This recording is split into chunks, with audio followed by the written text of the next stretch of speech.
Hello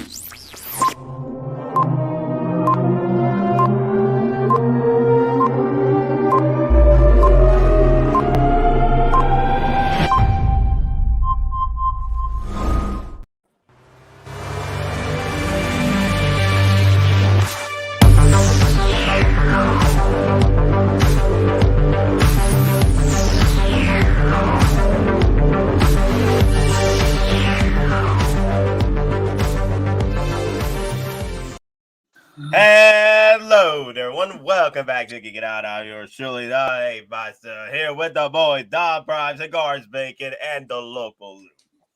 Good evening, everyone. What is up? How y'all doing? How y'all doing this fine Wednesday afternoon or morning or night? The thing is, it's getting wild out there. You know why? Because third parties are going wild.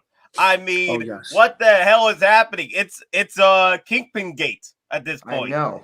Everybody's getting oversized. You get oversized. You get oversized. Everyone gets oversized. Shoot, when my wife met me, she said I was oversized. Daddy chill. Daddy chill. Daddy chill. Phrasing. Yo, what? Yo, is everyone doing good though? Like anything new? Anything new, guys? Come on. Anything new? Anything new come in for you guys? No, not yet. Not this week. No, nothing new came in other than that. Oh wait, I did get something in. Hold on, let me bring it. Yeah, let me see. The Hot Toys Stormtrooper Commander. Ah, yeah, the Hot Toys Stormtrooper Commander is in stock now. So what I've been hearing, oh my God, Chris, you got the same shirt as me. Yo, Chris got the same shirt. Like, you just sent me a message. Look, this is the shirt he got. All right. I just got back from my traps. Anyway, no, I just got back from freaking Target, right? And I sold his shirt, and then I sold his Venom tee. Where's my Venom? Where my Venom at? Venom. There you go. So no, it's a sweater. It's a sweater. It's a Venom sweater, right? Nice. I want that. What I love about it is the back though. Nice. That's why I want it. Yo, check that out. But they don't make it in fat man size. They're fat phobic. I'm gonna say it like that. Yo, Tarjay. Yeah, that's my small. Like I like to I like to wear it small so my muscles pop out. You know what I mean? You would think with all the obesity in the world, man, they'll make shirts that fit everybody. So this is what I got. I got a leather armor for my Conan. So if you see that, he got fur and everything. This I remember you talking about picking up this figure, right? Like about a year, about a few months ago. Yeah, I had it for a while, the figure, but the leather piece. I was waiting for that to ship in, and it finally came in. And it's cool because you can hold his swords in here like that, and the way it's connected, I could connect all the other swords together with this thing. This is dope. Wow. So as for me, guys, before we continue with everybody else's stuff, this is what we're going to be unboxing today at 11 p.m. stream. So we got 2 streams that are happening today. This is a stream, and then this stream will end like around 8 o'clock, 8:30, and then 11 p.m. stream, unboxing stream, we're going to be unboxing these 2. Well, they're already unboxed. This one's not unboxed yet, the Death Watch Mando, but she's already unboxed. Ray's already unboxed, but I haven't finished up with the accessories yet. So I want to unbox her tonight completely. I'll bring out Ray and show her off as well. Ray! Hold on. I just noticed the back of your laptop. Is that Vader in a samurai armor? No. It's just a samurai. Oh, okay. You thought it was the movie realization. Yeah. Vader. Or some of the artwork, because I've seen people who've done samurai artwork like that. They even done a 6-scale version of a samurai version of Darth Vader, but it's like when you remove the helmet, it's a skeleton inside. So that's cool. It's dope. It's a dope piece. They have that and a stormtrooper, I believe, and that's it. They didn't make anything else. Nice. Yeah.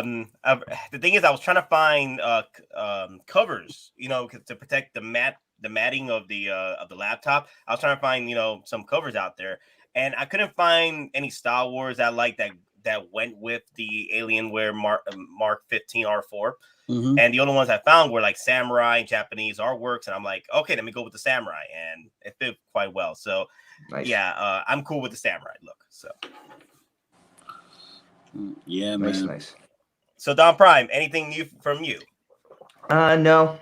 I'm just waiting on something to come in, but FedEx again doesn't know how to update their website. When they tell me first it's initially arriving yesterday early, then it was supposed to arrive today, and now it's like, we don't know when your package is showing up. Just be happy it does.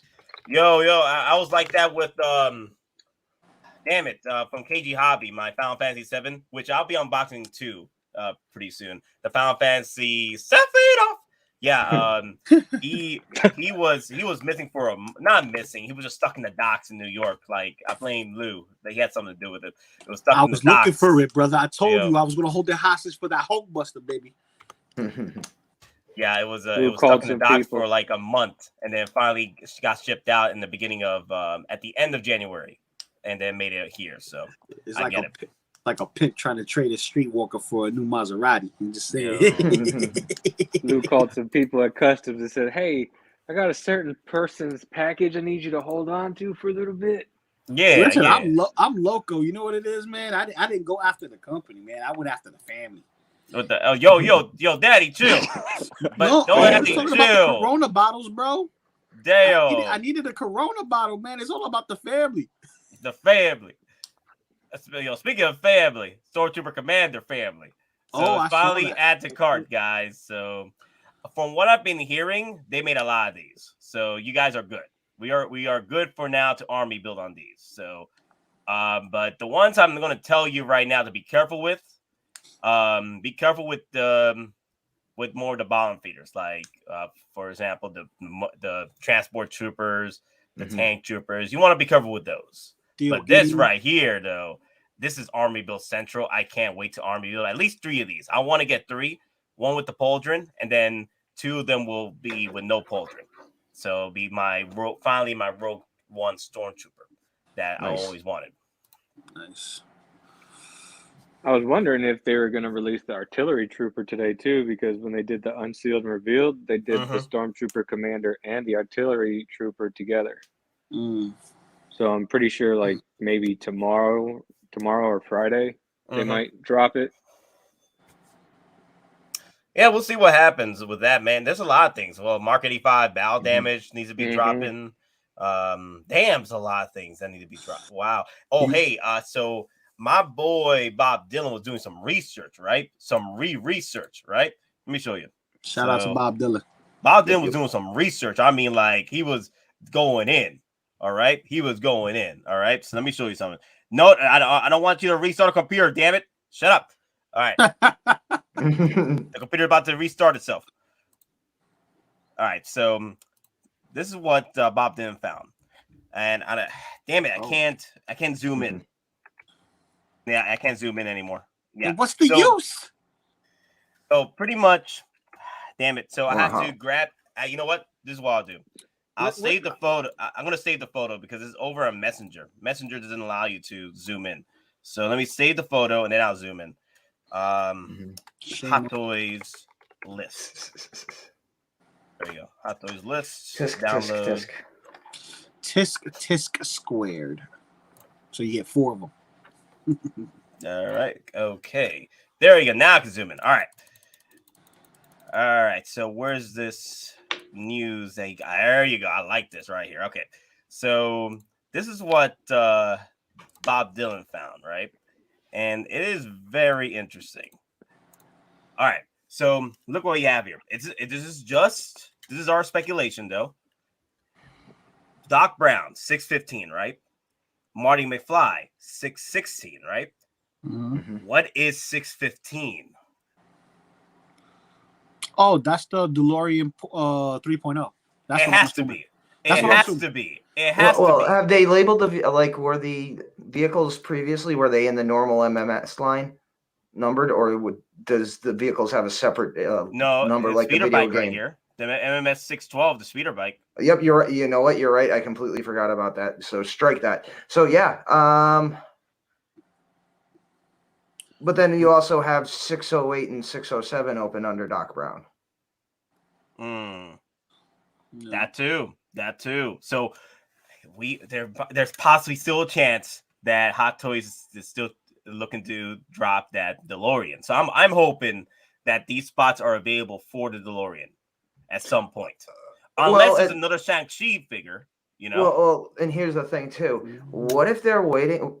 What if they're going to do it? But what if they're waiting now because the actual car company DeLorean, they're relaunching?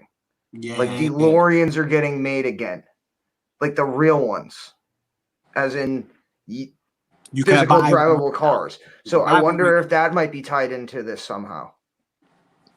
And yeah, thanks Doc Smizzle, because he's the one that alerted me to it. Oh yeah, he posted that up. I saw that. Oh man. But, so let me see. Where's the other vehicle? The Tumbler. Look, 596. The Tumbler. Oh, that's Robin. So Batman sonar suit. Robin. Batman. The Tumbler. 596. So the DeLorean it would be right before Marty McFly and Doc Brown. It could be that. Then what if the missing the Batman ones are for Bane 2.0 and Joker 3.0? Ooh, my cause just hit us here. Look, 615 is Back to the Future 2 Marty reissues for Toy Fair, maybe. Ooh, they could throw us that too. They could slid that in, man. What if 608 and 607? Wait, if it's a reissue, wouldn't it have the same number? No, it would be an updated reissue then. It would be a 2.0. Like a 2.0. Oh, it would be a 2.0. It won't be exactly a reissue. Like we call it a reissue, but it's actually a 2.0 with kind of like the Marty McFly, the new one that came out. Yeah. Okay, I got you. 608 and 607 could be Back to the Future 2 figures. Reissues. Why are y'all giving? Because we need the hope, man. Exactly. I've been waiting for there's no way, Hot Toys. Why would you drop Back to the Future merch the way you do, right? And not give us the prime vehicle. You did it for the Batmans already, giving us all these Batmans 2.0s, whatever, and you gave us the Tumbler again. And the Batpod. Why can't you do? Yeah, and the Batpod. It's not hard to believe if Hot Toys does the same thing, but with Back to the Future. You know, you can't have, oh damn, oh look at this. Mike Hawes hit us with 621 Red Guardian. Purple Rain Spiderman. What if it's Zemo? Zemo. I mean, Zemo would be an actually very easy character to make, especially if they go with the masked head sculpt. They wouldn't have to pay. They might have to pay a limited licensing fee, but they wouldn't have to pay for the full who is this between the 40th anniversaries here? MMS 573. That's a Luke. That's a Luke. Robot. That's a Lobot. That's a Luke. Bespin Luke right here. That's Bespin Luke right there. That's Bespin Luke right there, guys. Come on. No. Come on. Bespin Luke would be a DX. Bespin Luke. Bespin Luke would be a DX. I'm hoping. Obviously, you wouldn't get two figures again, but they'd still give you the cranes. I mean, like the underhead and crane setup and different costumes. No way. My cause, as much as I want Bespin Han, that's not going to happen. That is not going to happen. There's so many opportunities they could have given us a prototype. They didn't, right? And hell, like, I'll be surprised, all right? I'll be like, they want pre-order all day on Han. Yeah, but as far as the day, go ahead. Yeah, well, as far as Bespin Hams, there's two options: Slim and none. And Slim left town 2 years ago. Oh, wait, no, guys, I got it. It's Max Rebo. Yeah, it's Max Rebo. Max Rebo. He lives. Return of Jedi Han. That won't be Return of Jedi Han, but that's the last opportunity we can get is Return of Jedi Han. Who's that guy that was carrying the Camtono? It's gonna be him. The ice cream guy. Ice cream guy. Damn. What was his name? I don't know. I know he's an actual character, but I forgot his name. Yeah. Wow. Didn't matter that much. Yeah. I mean, it matters enough. The guy has a whole backstory now. He has a whole backstory, but it still didn't matter that much. Hey, he was in Star Wars, and he has his own character and his all that stuff. Yeah, So I like the hope for Bespin Han, but that's not gonna happen. At least this makes sense here. Bespin Luke makes sense because there's already a prototype out there for Bespin Luke, and they keep showing him off. So eventually, this will be Bespin Luke. Or again, what if Luke is a DX? What if that's Chewie, like Chewie 3.0? Again, not trying to give anybody hope. I'm just speculating if they did like the Chewie, ESB Chewie with the backpack. With the C3PO, and that's the only chance we get C3PO. The only time we get C3PO is him in the backpack form. Or maybe that's not even a Star Wars character at all. Maybe that could be the Hulk that we never got from Ragnarok. Regular Hulk. Regular Hulk with the black pants. I don't think they do that, considering the Hulk is going to be coming back and being again, obviously, and She-Hulk, and with the rumors we heard previously that they were working on an actual Planet Hulk movie. World War Hulk movie, and with everything we've now seen through the trailers of Doctor Strange, if they're going to do anything, they might just wait and sit on it because they know we might see an even bigger Hulk than what we've got for Avengers or AOU Hulk. Especially if we get World War Hulk. If we get World War Hulk, we're going to get a lot bigger Hulk. Yeah, that's the thing. World War Hulk is supposed to be massive, and they already wasted their ammunition with the Gladiator Hulk. So they're going to have to make him bigger. Yeah, and on top of that, the armor is pretty much similar to how he was when he came arriving, for the war. The only difference is that he was rocking a crown and not the headgear, and he was pretty much doing everything barehanded. He wasn't even using his weapons. He just didn't care no more. Yeah, he brought them, and then he just drops them, and then just goes hand to hand. He just annihilates everybody. But that's comic. That's not, another thing I wanted to say, though. So everybody's asking for Joker 3.0. Look at those two spots, 598 to 597. Bane and Joker spots right there. Yep, Bane 2.0, Joker 3.0.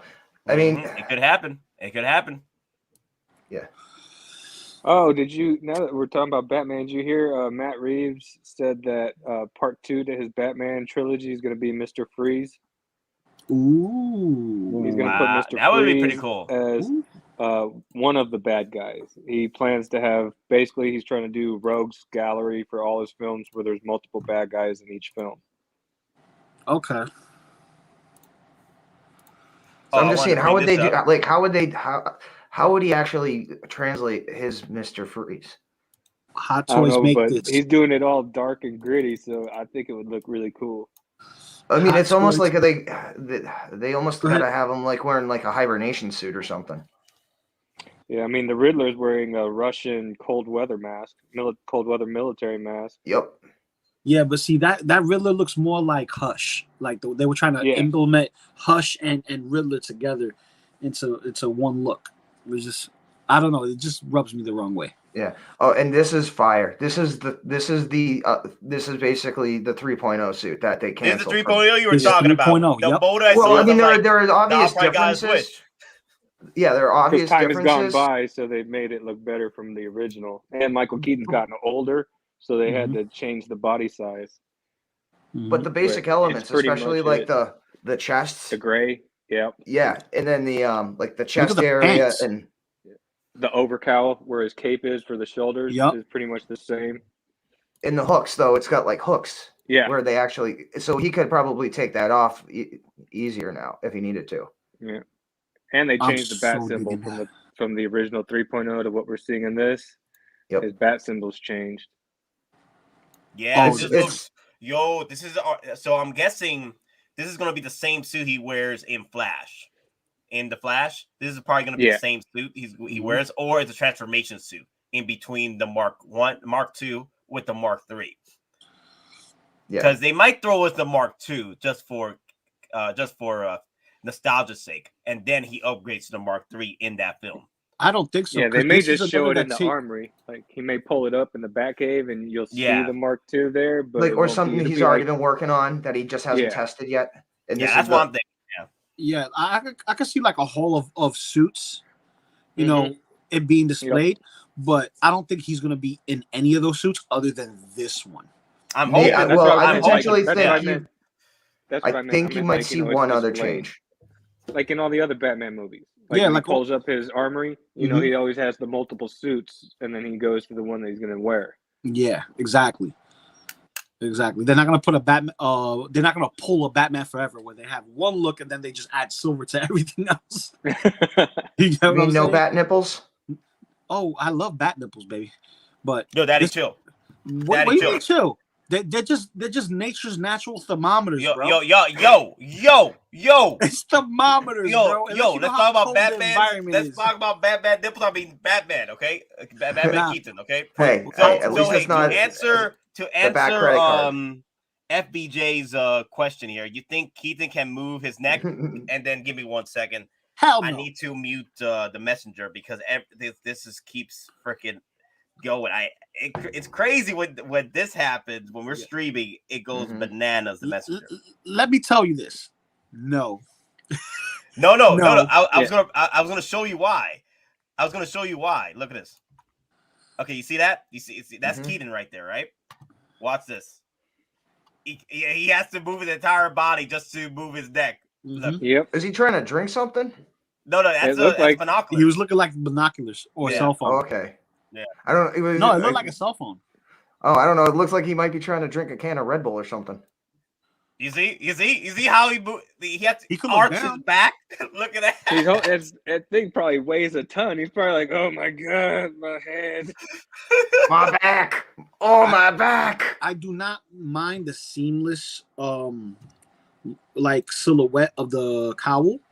Right, we get that with the older iterations of Keaton Batman, and it kind of like sticks to his like this iteration of Batman. He's always gonna have that stiff silhouette cowl. He's not gonna have a flexible neck. Now, Hot Toys, get to moving. Make this now. Oh, this is happening. Day one pre-order for me. This is happening. Yep. Since I missed out on the other two Batman, this is day one for me. Yeah. Like if they've already greenlit and started to tease the Pattinson Batman, you know that this is guaranteed. Yeah, I already have for Michael Keaton. Yo, I already have the 303 ready for this suit. Okay, right here. I got my 303s ready. Okay, which camera is there? It is 303. The 303s are ready here. I got both of these suckers. Okay, be humble. Yeah. Now, like for this suit, I could potentially see them saying like this might have upgrades, you know, especially there might be circuitry in the chest plate or something. So if anything, I could potentially see maybe like the eyes light up or something that, you know, but with the sense that it's like night vision or it's thermals, something that would actually, you know, for a billionaire to use existing tech to put into a new helmet and cowl. I see potentially, you know, he could press a button, you know, and he sees in thermal or IR, but I don't expect anything like, you know, George Clooney's sonar suit or any, you know, anything like that. Yeah. I'll be happy with just it like this and all his little toys. That's all the wonderful toys. Well, yeah. There's only one toy, and it's the freaking Batmobile. 89 Batmobile. I mean, the original. It looks like they're going to tease the original in the Flash. So I'm guessing we might get the original for one last ride until he needs to upgrade to the 2.0 version of or at this point, 3.0 version of the Batmobile. Oh, imagine if he has a Batwing 2.0. Well, because he crashed the first one. Yes. Unfortunately, that would be a 1/3 scale if they ever did it. Why would it be 1/3 instead of 1/6? Because it's too damn big for 1/6. They gotta go 1/3. 1/3 scale is bigger than a 1/6 scale. Yeah. Am I thinking 1/3 or 1/12? My bad. 1/12 or 1/18. I'm thinking of 1/12, right? Which one did they do? It would be a lot. They did the bat, the hovercraft. They did the bat hovercraft, which is the what was that one? That was a 1/12, right? That was a 1/12 scale. There you go. I was thinking of 1/12. Yeah. But instead of it being like did a 1/12. Yeah, but imagine it's got more of like a modern day fuselage with the wings are still like a bat. But it's got like the inversions in the wings with say like an F-35 style cockpit or F-22, something that's streamlined. Yeah. So it's almost like the smaller bat symbol. So it could homage a different bat symbol, but it's it actually works. Word. Well, if you guys do want to go to Jazz Inc does have the 1/6 Batwing available. Yep. Yeah. It's huge. But how much is that bad boy? What, 22? I say about 1,500. 1,500. That's 22. That is divorce papers. 3,000? I love you, 3,000. I don't know. but that's something you got to be committed. Like, they say divorce papers. I'm like, how much is divorce paper? I don't know. No. It's not so much the money, but more so the space. Because that thing is so big, it could cover a king size bed. Damn. Yeah, there's no way they'll do a 1/6. They'll probably do a 1/12 of the Batwing. Yeah, but I know Jazz Inc is going to be the size of a freaking king size bed. It's huge. Yeah. It'll like that's bigger than most jets because of its wingspan. Like most, not necessarily because again, if it's got the swept wings, it reaches a point and then it goes back in. This thing doesn't have a point at the edge where it goes. It expands out at the edges. So this thing is fracking huge. Yeah. Okay, so why didn't we get the Vulture figure from Hot Toys? All right, let's talk about it, guys. Why didn't Hot Toys ever produce the? Loco Lu's going with the flex. He's going with the flex now. So Cigars Bacon, give me your thoughts. Why didn't Hot Toys give us the production version of the Vulture? I think maybe it had to do something with maybe the wings and the wingspan, because when you look at Jazz Inc., you see how large it is. It has a 6 foot of wingspan. Maybe that's the reason. That's a big ass figure. Like most display cases can't carry that unless you're working with the module cases or a China display case like the one behind me. And my only guess is it had to do with the wingspan and their concern for because remember their audience is in Asia. Yeah. So they were like, this wingspan is going to take up too much space. Our main audience is not going to be purchasing it due to their restrictions. Talking about this bad boy right here. Yeah, that bad boy. Yeah, why didn't they do us? Why did they do us dirty? Why they did us dirty? Because they want us to buy the Spider-Man figures in hopes that we were going to get this, knowing we're never going to get this. This is the equivalent of making a vehicle, right? So, like, I paid with the shipping and everything. It was like almost $7, right? Yeah. Now, how many of y'all are willing to drop $7 for a Hot Toys? Depends on what it is. No, this. If this was $7 back then, when we were supposed to get it, would you guys purchase it? That's the question. Well, the thing is, I would have, but that's the thing. Most collectors, it's not Iron Man, so why would they get it? Exactly. You're spending at least a quarter scale Iron Man. Yeah. But a Vulture with LED features and pleather. Today, that will be about $1,200 today. A Hot Toys version of that will be about $1,200 today. Hulkbuster money, nah. Well, what? It depends on what the wings are made out of, and it depends on how articulated the wings would be. Maybe $800. I don't know, because the thing is, you're pushing $700 back then, right? If this came out back then, how much would it have been back then? $470, $480. It would have been about $700. About $700. Roughly. So tax inflation today, it would have put it close to almost $1,000. I'll say, give or take. They could have gotten away with $850. Give or take $850. Because if we look at the inflation has been very, it's been minimal. It's like $20, $30, $30, maybe $5 here, $6 here, and it fluxes until it gets to a standard, right? For at the time when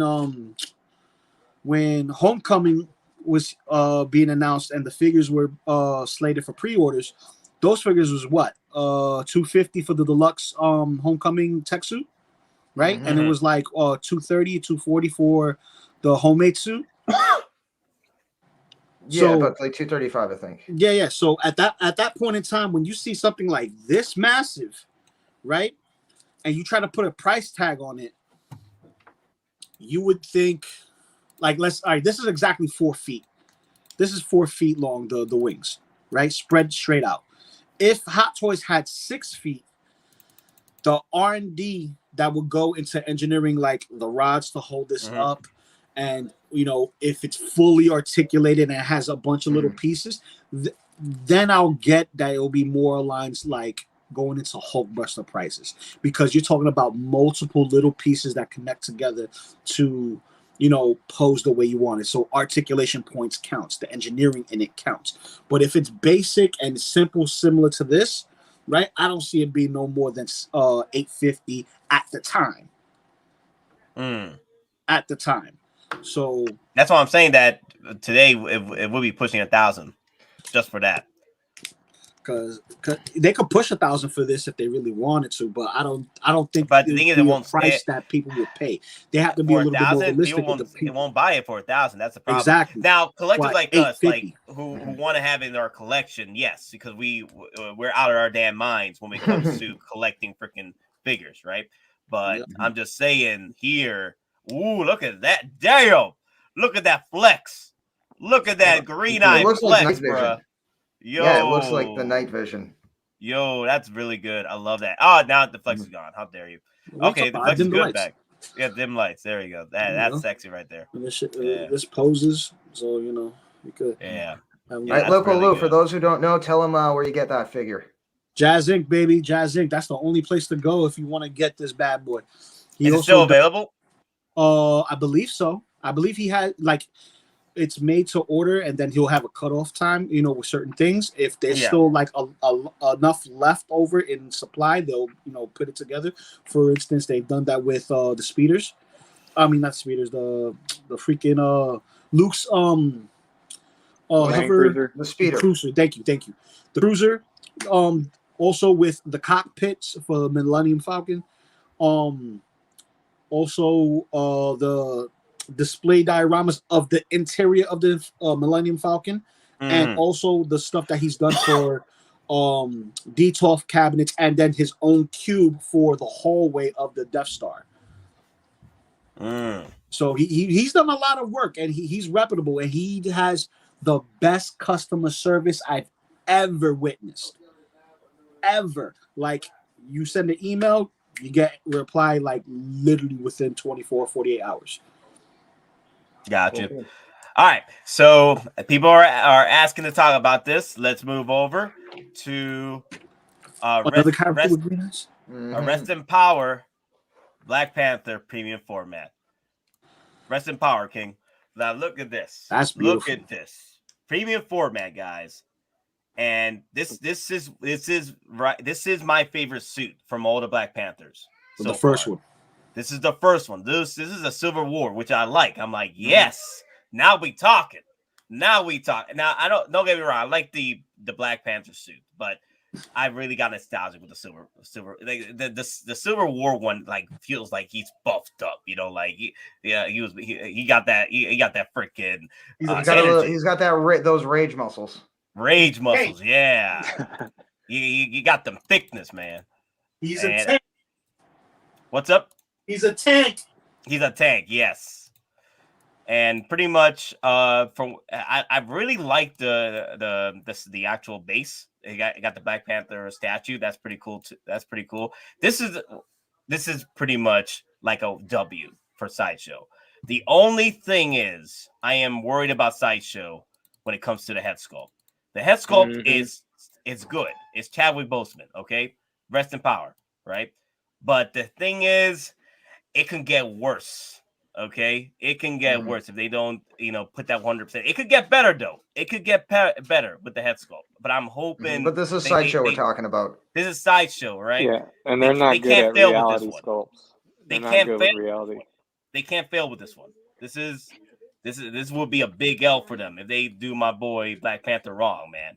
Can't be doing this. Well, I mean, think about it. There'll be a company that stood up two of the most iconic characters in the last 25 years, Grievous and Black Panther, and they dropped the ball on both.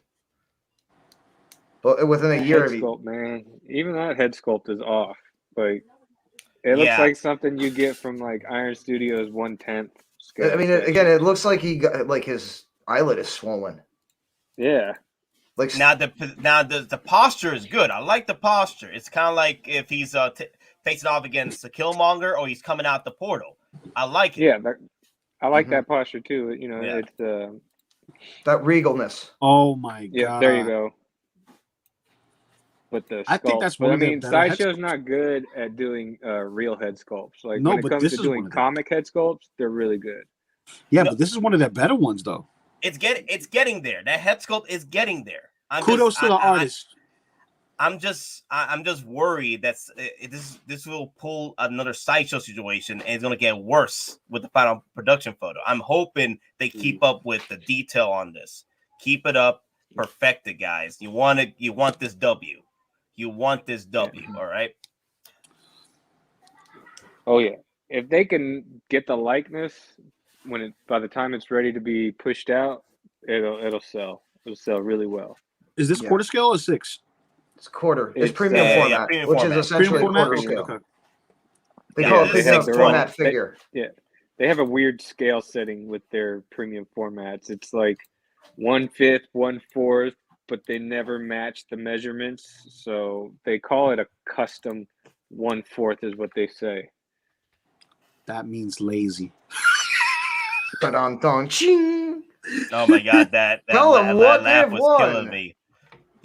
Your laugh was killing me, bro. There you go, the crazy drunken laugh right there. There you go, that laugh. Oh my god. If I did my Joker laugh, forget about it. I'll never go to sleep. So people were talking about the Clint Eastwood. Like I'm really liking the Clint Eastwood, but I'm trying to find a photo that got dropped for Sideshow, but it's only on Twitter. I didn't see it. Which property is it from? Good, Bad, and Ugly, I believe. It's his legacy thing that Sideshow's doing. They're doing like Dirty Harry, his westerns, his iconic roles. Okay, so when are we getting a Gunny Highway? Ooh. I don't know. You know, they're probably not going to do that. You know, they're just going to do Dirty Harry and his westerns. You know what? If they're going to do that, I might as well just get me a 6 scale version of Clint Eastwood. Shoot, I'll take a 1/6 scale version of Charles Bronson. We've talked about this before, but honestly, I know I would want that Clint Eastwood figure, but more so, what about Firefox? Him in the Russian flight suit. Firefox would be cool. Yeah. Firefox would be awesome, but I can't go wrong with the good, bad, and the ugly, baby. Yeah, I mean that's classic. That's pure classic. Yep. You know, the spaghetti. You know, the No Name trilogy. You know what? What I'll do is I think I found a post earlier that has it available. But until then, we'll move on and that's okay. So anything else you guys want to say about this damn suit, the 3.0 Batman 89 suit? Anything else you guys need to say? I like how they have his cowl and cape as one piece. It's not like a separate piece. It's a one piecer. Like you can see it is like right in the collarbone, and it tapers straight across his chest. It's like the cape doesn't do what it used to do. Like you know how he'll lift the cape up and it'll flap over and it'll go over his collar. Right now it's just like it's straight across and it goes down. Basically, this gives me the Batman animated series vibe. It does, yeah. Yeah, it does, yeah. Well, I mean, in the it looks like the cowl is also suspended in the front to the suit, or it's like a latch. Because it reminds me of the way Darth Vader's cape and stuff is set up. It looks like it's attached in multiple places. So if one breaks, it's not going to come off. Yeah. It really it gives me the Darth Vader vibe with the way his cape and shoulder setup is, like how it has the straight front, like you're talking about, Lou. Yep. And then the separation, like Don was talking about. Yeah, I love it, man. I can't wait. I really can't wait for this suit to be in the presence of the freaking DCU reboot at this point, because they're rebooting the entire thing from the looks of it. They're changing things up, and even though I am slightly disappointed with what happened with the Zack Snyderverse, I think it's for the better, because now DC or Warner Bros. Can get their act together and reboot things. I don't mind a light reboot. So as long as you guys are, coming in with fresh minds and get an actual universe going, I'm all in. But yeah, I'm enjoying this suit already. I can't wait. Yeah. Now, as far as like the suits he's wearing, like it almost looks like it's an armor setup where he has a base undersuit, and then he puts this on and did like the chest plate, and then he puts the cowl and cape on. But like the undersuit, I would almost mention that they're gonna point it to say like, oh, it's custom with like the Nomex, like the Kevlar and the Nomex, the tri-weave. So basically, it's bulletproof to some calibers and bullet resistance to others. Maybe they're Kevlar, maybe they're micro plates in there. Who knows? But they're gonna, because look at the pants, because right off the bat, wrinkles. Well, it's very, very. It shines more than leather, but it's it's not leather. Yeah, exactly. Yeah. But it wrinkles they're gonna go in and CGI a bunch of that stuff out. Oh yeah, they're gonna buff that out. Yeah. But yeah, it looks good. As long as there's a Batman, Hot Toys will make it. So we're good. We're good with the Batmans. We're good with the Batmans. Now, for any other figures that are concerned, other characters, we just pray. Just pray. All right. If we get other characters, please make a Blue Beetle. I need a Blue Beetle, Latino version. Just saying. The Latino. Yeah, that's my favorite iteration of Blue Beetle. Yeah. Is he Puerto Rican as well? No, I think he's Mexican. He's Mexican. Okay. Let's see. Who else? Who else is coming in? Well, yeah, Miles Morales. He's Puerto Rican. And who else? Who else is Puerto Rican? America Chavez. America Chavez. And wait. You know who else? I think the I think Hawkman. Not Hawkman. Hawkgirl. No, not Hawkgirl. Not the DC. Yeah, Marvel. Marvel. If the Captain Falcon.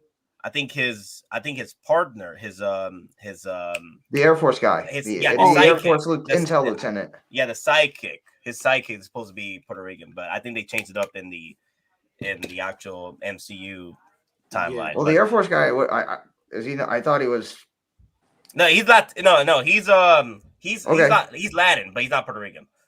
Okay, I see how I don't know that stuff then. I don't try to. Yeah, we pay attention to ethnicity because it representation matters to us in some way. Nothing wrong with that.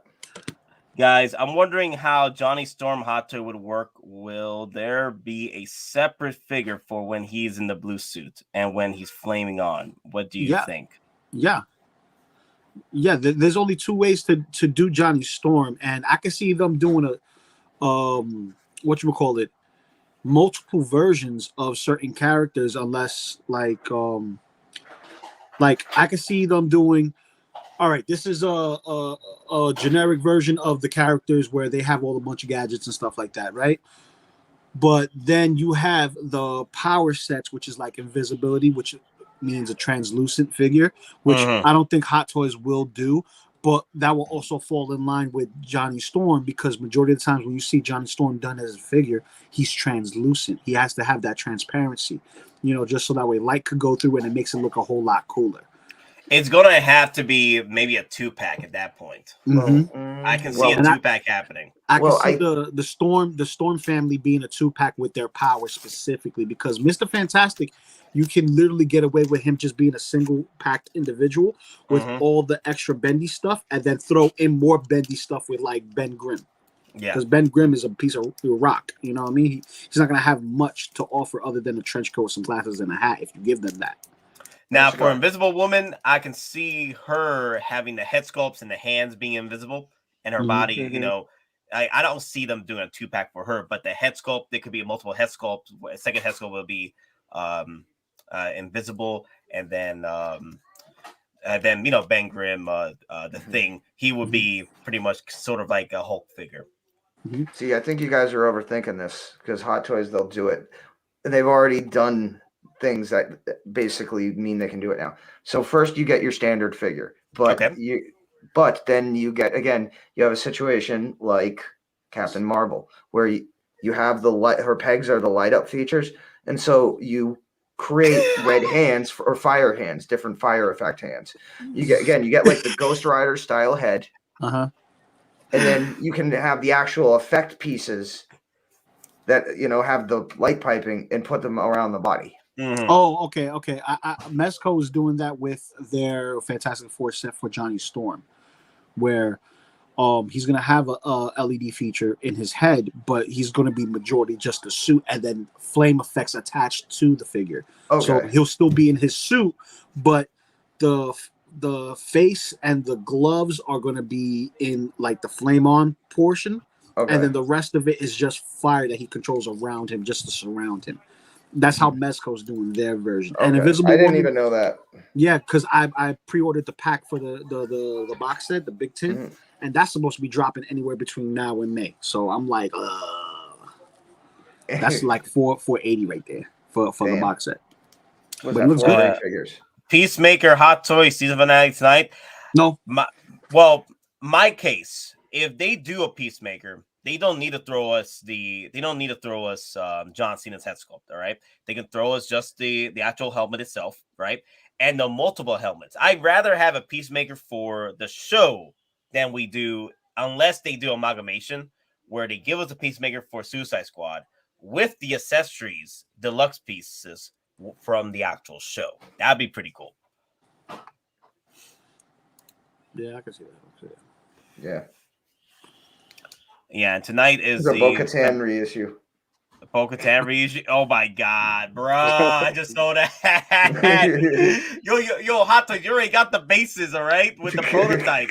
Just grab the original prototype of. I know you did it better later, all right, but please grab the original prototype of Bo-Katan, all right, and make her freaking John Cena, all right. You got it. You make her. Can't see me now. Work on the like the jawline is there, but the cheekbones needs to be a little bit more defined. Yeah, little more work, and the hair definitely. But Peacemaker, I enjoy the show. I just wish we would have got a figure sooner. Yeah, me too. Mr. Musashi, Nate, you might want movie Peacemaker if they announce. That's if because we're still with the Harley Quinns from her own movie, and that's why they haven't put out Harley Quinn from Suicide Squad, because they know that would be easy money. The Harley Quinn from the Suicide Squad movie, it would undercut the ones they have for the Birds of Prey.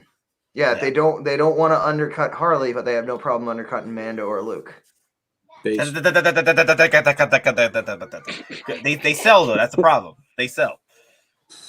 Well, Harleys do too, but apparently not at the level that they want. Not at the level.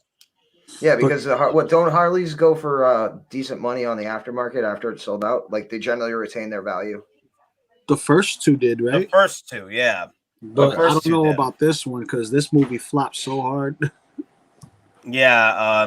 They got Harley fine. Like the head sculpts are fine. It's just I wish they didn't do two figures. I wish they just gave us one deluxe piece and call it a day. I don't know why they gave us two figures. Double dipping on the individual in the story that's supposed to sell the story. And even then it's like you took Pirates of the Caribbean and Deadpool and put it together to make one movie. Pirates of the Deadpool doesn't sound like a bad idea. It doesn't sound like a bad idea, but it was executed very poorly. Because when's the last time you seen Harley Quinn actually break the fourth wall? Yeah, she was being Deadpool a bit in her own movie. Yeah. Mm-hmm. Yeah, you're right. You're right. She was being a bit Deadpoolish. Yeah. But can we talk about my favorite hero who got me into collecting hard body? Hey, see, give me a second. Will Hot Toys release Wanda early to release with Doctor Strange movie? That actually to make some good sales for the Wanda from WandaVision? Yes. If Hot Toys was smart, they would do it. Kind of like but here's the thing with Venom, it's a special case because Venom, hardly anybody pre-ordered Venom. That's why it sold out so quickly. For Wanda, I'm not sure because a lot of people were looking for Wanda for a while because we didn't have a Wanda since Silver. That's the last one that came out was Civil War Hot Toy, right? Was it Civil War or was it Age of Ultron? I'm confused. I do not know. It's been so long. I don't know. It and could they're it hard could to be find. it could be it could be Age of Ultron because her and Quicksilver came out at the same time, and Quicksilver is from Age of Ultron because he never made it past another movie. Mm-hmm. All right, so young Mr. Beast, do Hot Toys ever lose money? Please explain my mans about the sequel trilogy. Someone explain my mans about the sequel trilogy. Yeah. Hold on. Sequel trilogy and Pandemic. That's it. That's all I gotta say. Those two things cost Hot Toys money. Well, I think he's asking specifically about figures. It would have figures. just definitely been the sequel trilogy. Yeah. They could not sell any of those freaking first order troopers. Like it was to the point where freaking Big Bad Toy Store was literally giving these figures away. Yeah, they were giving you a gift card up to like 50% of the value of the item because legally they could not put the items on sale, but the back end they give you a store credit equal to the sale amount. So literally, you buy a hot toy. Yeah, you can buy a hot toy, and the next day they put a $180 gift card in your account. It's basically a loophole, so that way they can get rid of their dead stock, so that way they can have space for new stock. Without breaking their contract. Without breaking contract, yeah. And that's the biggest part. You don't want to break contract. And how do Hot Toys lose value? Well, it's called reissues, my good sir. When a figure gets reissued, the value tends to go down. Like the Mark 47s, they weren't selling for $4,000 like they used to. Well, no, I'm exaggerating. $2,000, $2,000, $2 or $3,000 were the highest points for Mark 47. When that reissue happened, nobody was selling those for $2,000. All right, so yes, some were lucky to get $250. Yeah, so Hot Toys tend to lose value over time if the figure gets reissued immediately or within 2 years of its sold outness. So or the properties they're based off are total complete horse crap. Hey, we don't talk about that right here. Or if it's like this, a nightmare. If it's a nightmare piece where you're scared to actually hold or touch because of flaking and stuff like that, like deterioration, i.e. Star-Lord. His jacket just deteriorates as soon as you can find the original Star-Lord for like $250, $300 sometimes. And the thing is, now the Grail piece, the Grail Star-Lord, right, is Star-Lord season 2, Guardians Galaxy 2. Now that's the Grail piece right there for Star-Lord. Yeah. That's the better Star-Lord. That's the one you want to get. But it always depends on the material of the figure. Is it lasting long, such and so forth, longevity of the figure. Because if the figure doesn't hold up to snuff, you're not going to be able to get rid of it, or let alone get it for a higher price. It's going to stay at a low price because it comes with so much issues.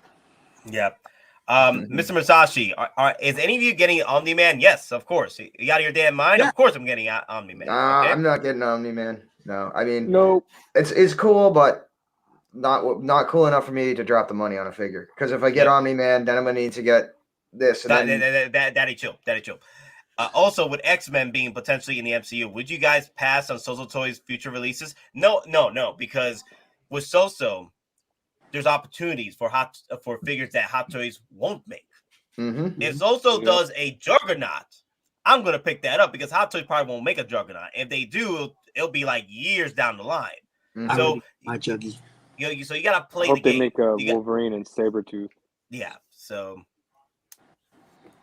there's figures that Soso will make that Hot Toys won't, and so there's third parties that will make figures that Hot Toys would never do, either because of the production or it's too much R&D.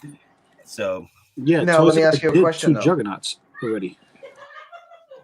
All right, but let me ask you a serious question though. If Hot Toys is going to get the license from Disney, do you potentially see Hot Toys using the legal arm of the mouse to basically effectively pre-block any future X-Men releases? So it's basically one of those situations. It's X-Men, we own it, you can't touch it. No. Don't see that happening. Because if that was the case, they would have done that with Toys Era and the Green Goblin and Doc Ock. They're doing. Because And So Toys can just be like, well, we're marketing our X-Men figures. Well, after the comics thing and is, TV Sony show. still owns Spider-Man. That's the thing. Sony still owns Spider-Man, so Disney doesn't have much of an arm when it comes to Spider-Man characters like that. Well, in retrospect, when Disney purchased the Fox properties, right? That's when Deadpool was getting rolled out into, you know, Deadpool 2 and whatnot. Yeah. Toys ever did cable. That's right. Yeah. And then Hot Toys came and flexed on them, but they didn't shut them down. They just, you know, they just flexed on them because the mechanic was sold out already. Yeah. They didn't do a second batch of the mechanic. Yeah, but that's what I mean is like they're jumping in so quick, and by the time Hot Toys realizes it's too late. That's what I mean, preemptive. You know, like take basically a preemptive, like anything related from this IP, this license, because it's not like one of those like a military figure from Call of Duty with one of those kits. It's kind of, you know, if it's an X-Men, it's an X-Men. You know, and that's a known figure, a known commodity. So I get you, but if that was the case, man, they would have since they bought the properties, they would have shut down everyone else who's been doing third-party head sculpts of this head sculpt and all the other Wolverines that had came out, you know. I mean, that's prior, true, but because they again, have plenty of kits there to make your own Wolverine as well. True. All right, guys, because Lou, you know, wants to get some, you know, night. We gotta talk about this damn figure right now because this is Loco Lu's boy. All right, this is Loco Lu's boy. What do we got coming? Spawn, baby. Yes. Oh, look at my boy. Look at my boy. Spawn God. Spawn God. Yeah. It's Spunkilies. Okay. Spunkilies. Spunkilies. Okay. Spunkilies versus Spawn. Okay. God Killer Spawn. That's what it is. God Killer. Yes, I like that. Mm-hmm. God Killer Spawn. Yes. All right. He kills devils and gods. That's him. He to the point where he created the world in his own image. True story. Oh God, we're basically he kills everyone, and then he has to. I know. Okay, it's been a while. This is a must buy. I will be buying 2 of these. One to keep nice and neat and 303 every night now and then for the cape, but the other one, display and play, baby, display and play, because regardless of the size, right, Nate, you want to pull up that size real quik? Oh yeah, this thing is. Daddy, chill on the size, okay? Daddy, chill on the size. All right. Oh my God, Daryl. It's a look at my dude. No. I'm saying it's a head and shoulders short of a Kingpin, but Daddy, I'll take it. Yo, this is Big Daddy. Big Daddy Spawn, okay? Yeah. You gotta display that with your quarter scale pieces. He's basically, I want to say Venom size or Carnage size, maybe. Let's see. I think he's Venom sized. Hold on, no. This is Carnage Jr., my guy. Hold on. No, 440 millimeters. You know, transferred to inches. This is almost 18 inches tall, bro. Yeah, so he's about the size of He's taller than Carnage. Wait, is it Carnage? He's about the size of Carnage. Oh, okay. He's 17.32 inches. 17.32. Yeah. That's Venom. Venom. No, that's Carnage. No, yeah, that's Carnage. Venom's like 14.5. Yeah. 14.5. He's. Let me see. Yeah, so this guy towers over Venom. Let's see. Carnage is. No, he is taller than Carnage. Carnage is 16.9. Told you earlier. Wow. Yeah, so basically he's taller than Carnage. Hold on. So he's that makes no he's sense. a little more than but he's almost a half an inch taller than Carnage. Hold up, that makes no sense when you look at the image. Because hold on, let me get the actual. Give me a second. I mean, we're just going by what it says. 440 millimeters. Maybe they're numbers counting the collar. They're counting in the collar. The collar stands up. I don't think so because I don't think so because if you look, it's to the top of the head, not to the top of the collar of the cape. So if you include the cape, we don't talk about the arrows, okay? No. I'm gonna say this. This is not the first time that we have a third-party company that will give us measurements or something of a sort as far as numbers is concerned, and it'll be Kingpin. Just saying. So I'm gonna bring out my Venom, and I'm gonna bring out a decent sized character, Wolverine. Yeah. And I'm gonna stand him straight up just to give us a guesstimate of how tall he would be comparison from the soldier. Maybe they did math right. Yeah, maybe they didn't do the math right, because if you look, are you kidding? Yeah. We don't do math and geeking out. Let me see this. No. I know the joke Cigars are making. I was thinking, like, even if I put him like in front, so you can see the chest. Hold on.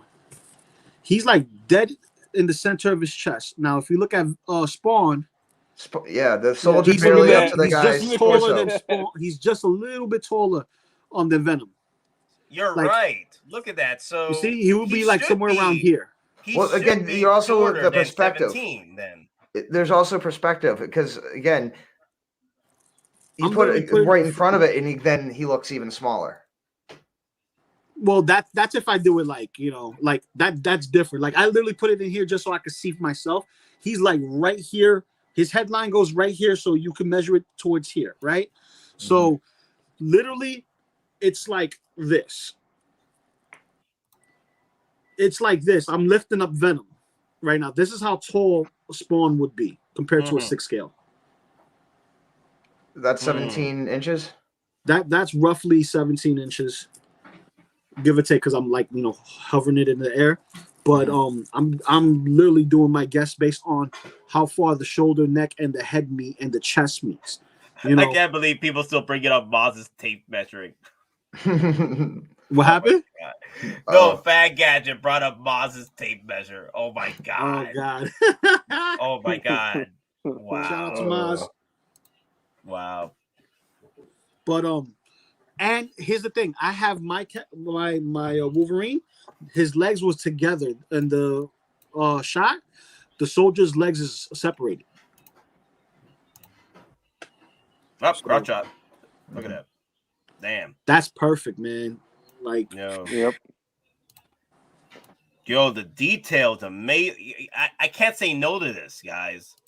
I just cannot say no. All right, guys. For those of you who are asking where to get this guy, right? So there's multiple sites. There's 1/6 Kit. There is KG Hobby. That's overseas. KG Hobby. There is 1/6 Outfitters, which is here in the States, in New York.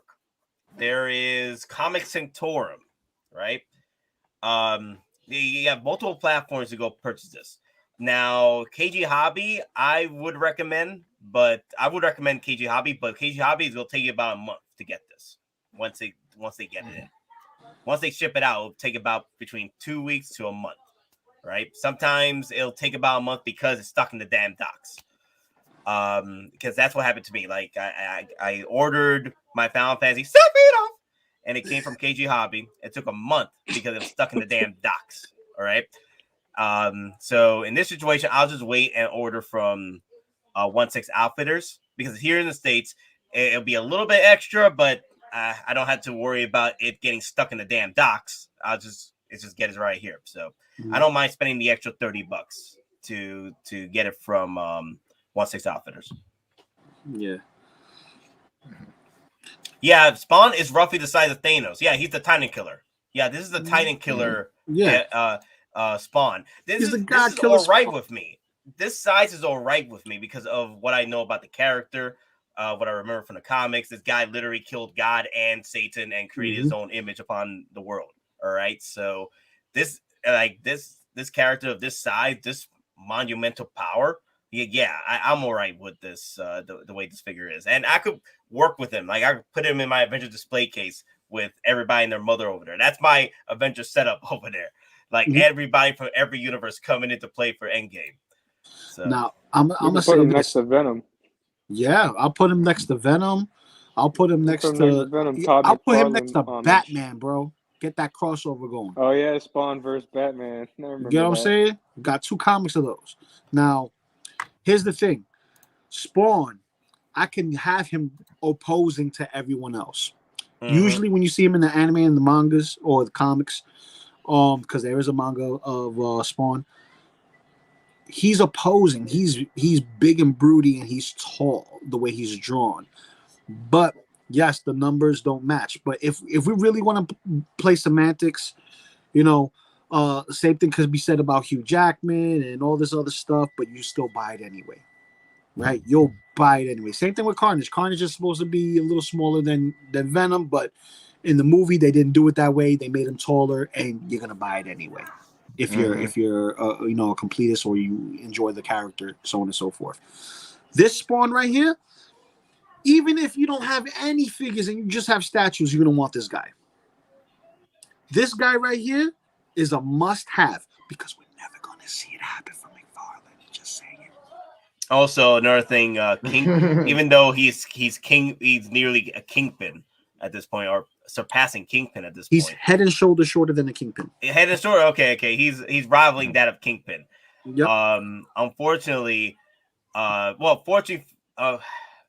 fortunately for this particular character, like, because of the detail that went into this figure compared to that Kingpin, that I feel this one's gonna be a lot more sought after, even if the size is like ridiculous. You know, I mean, I think maybe one thing Kingpin, is one of the things they may intentionally did was the size for the price kind of also adds a like FOMO, you know, must buy, you know, psychologically you see how big it is and you see the price, you're thinking, oh my God, I got to grab that too. Because that price is amazing for that size. Now, if Hot Toys did this at this size, what are you thinking? 556? Venom? Yeah. Carnage? Yeah. It'll be about price, 510. So because you would be also paying a separate license. 510. It'll be about 510 because look at the price for the deluxe edition for Carnage. It'll be about pushing 510. Yeah, with all the accessories you get with that, with the old accessory you get with that figure, it'll be about this price. When Metacom did the Spawn figure, right? It was a little bit more, and when I mean a little bit, I'm talking about like $10 or $20 more than the Spider-Man and the Venom that they did in the same line, the Real Action Heroes line. And the reason being is because of the cape, the extra head, what else? They had extra hands, but no weapons. And if you want to go with the licensing, it was like more of a partnership because he had to lend out the license in order to get it done, right? It was the only 12-inch because it was really 12-inch, not 1/6 scale, because it was shorter than everything else, and it was animated version. It was an animated style, like if it popped straight out of a comic book. So with that, it wasn't so much more of a markup for the difference between the Marvel properties that they had in Metacom versus Spawn, other than the fact that he's bigger and he had a cape, and the cape was adding more to the figure versus Spider-Man, who doesn't come with nothing besides hands. Damn, man, I'm army building freaking pre-orders with third parties, man. I need to chill, man. I'm digging the suit. If the suit is anything like I want to say like the wizard, space wizard, or what's his face, Corvus Glaive. If it's similar to that, I'm gonna be happy as shit. You know what though? I'm getting definite actual movie vibes. Specifically when he goes into the party and he actually fully, exposes himself and all his powers, and he's got all the guns, but he's got the grenade belt on and all the different ammo belts. As soon as that photo, that's the first thing that cops on when he's basically his cape unveils and he's coming through the skylight right in the middle, and he just looks around. It does. Yeah. Yo, Jetta Patrol. Yo, I already have 8 I'm working on for 501st. Give me a freaking break, my guy. I got 8 I'm working on. I already got my 4, so I need 4 more. I know. I'm trying to catch up, okay? God. Yo. Forget a clone. I'll buy this any day over a clone. I buy this any day over a clone. I mean, I have 8 clones right now. I buy this any day over a clone. This right here is the reason why I started collecting in the first place, hard body. There was a point in time in my life where I just stopped collecting toys and all that other stuff, and I was into girls and stuff, blah blah blah. But when I was reading comics and seeing figures, it was Spawn, and Spawn was already into its 50th issue or whatever the case may be. When I got into Spawn, I was like, oh, look at all these cool toys, look at these comics. Oh, I need to catch up. I got me some like hard graphic covers of Spawn. Spawn is my guy, bro. If I had to pick like indies, this is my guy. Jedi has so much clothes. He's the new Camino.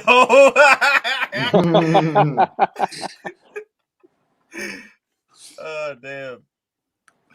And I love how they gave him like he looks so movie-like. Have you noticed that? His face, DonPrime was saying, he looks so movie-like in this. It's crazy. But he also looks like the Commando Spawn version of the Mortal Kombat. But wasn't that based on kind of on the movie more than the comic book? Thing. No, it was based on the comic book because the Commando Spawn, you see him first in the comics, and when you do see him, he has all this stuff on him. But the way the skin is, the suit on this specific figure, it looks akin to the Commando Spawn you see in Mortal Kombat 11 because he looks like he has Kevlar armor to make his suit. Dude, I actually have Mortal Kombat 11. I haven't played a game in 6 months. Now you're like, I might actually go put that in later. Better get on it. Get on it and play some Spawn. I'll go Remember, get in and play some Spawn. What was Soul Calibur 4, my guy? Yo, remember Soul Calibur 4? Soul Calibur 4 is with Spawn. Yo, that was my character, version. Dude. That was my character when I was. Now we're dating ourselves. When I was playing in GameStop, like in the preview games for Soul Calibur, I was my dude, man. Whenever someone gets too close, get him with the stab and throw him off the damn freaking. It was him. It was Spawn, Link, and Vader. Those three were the special characters for Soul Calibur. You had Vader for PlayStation, Spawn for Xbox, and Link for the GameCube. Yep. And they all had the same game mechanics. Basically, it was a palette swap. Yo, at this point, man, because this figure is so detailed, and if you're a fan of Spawn, you'd be out of your damn mind complaining about the height.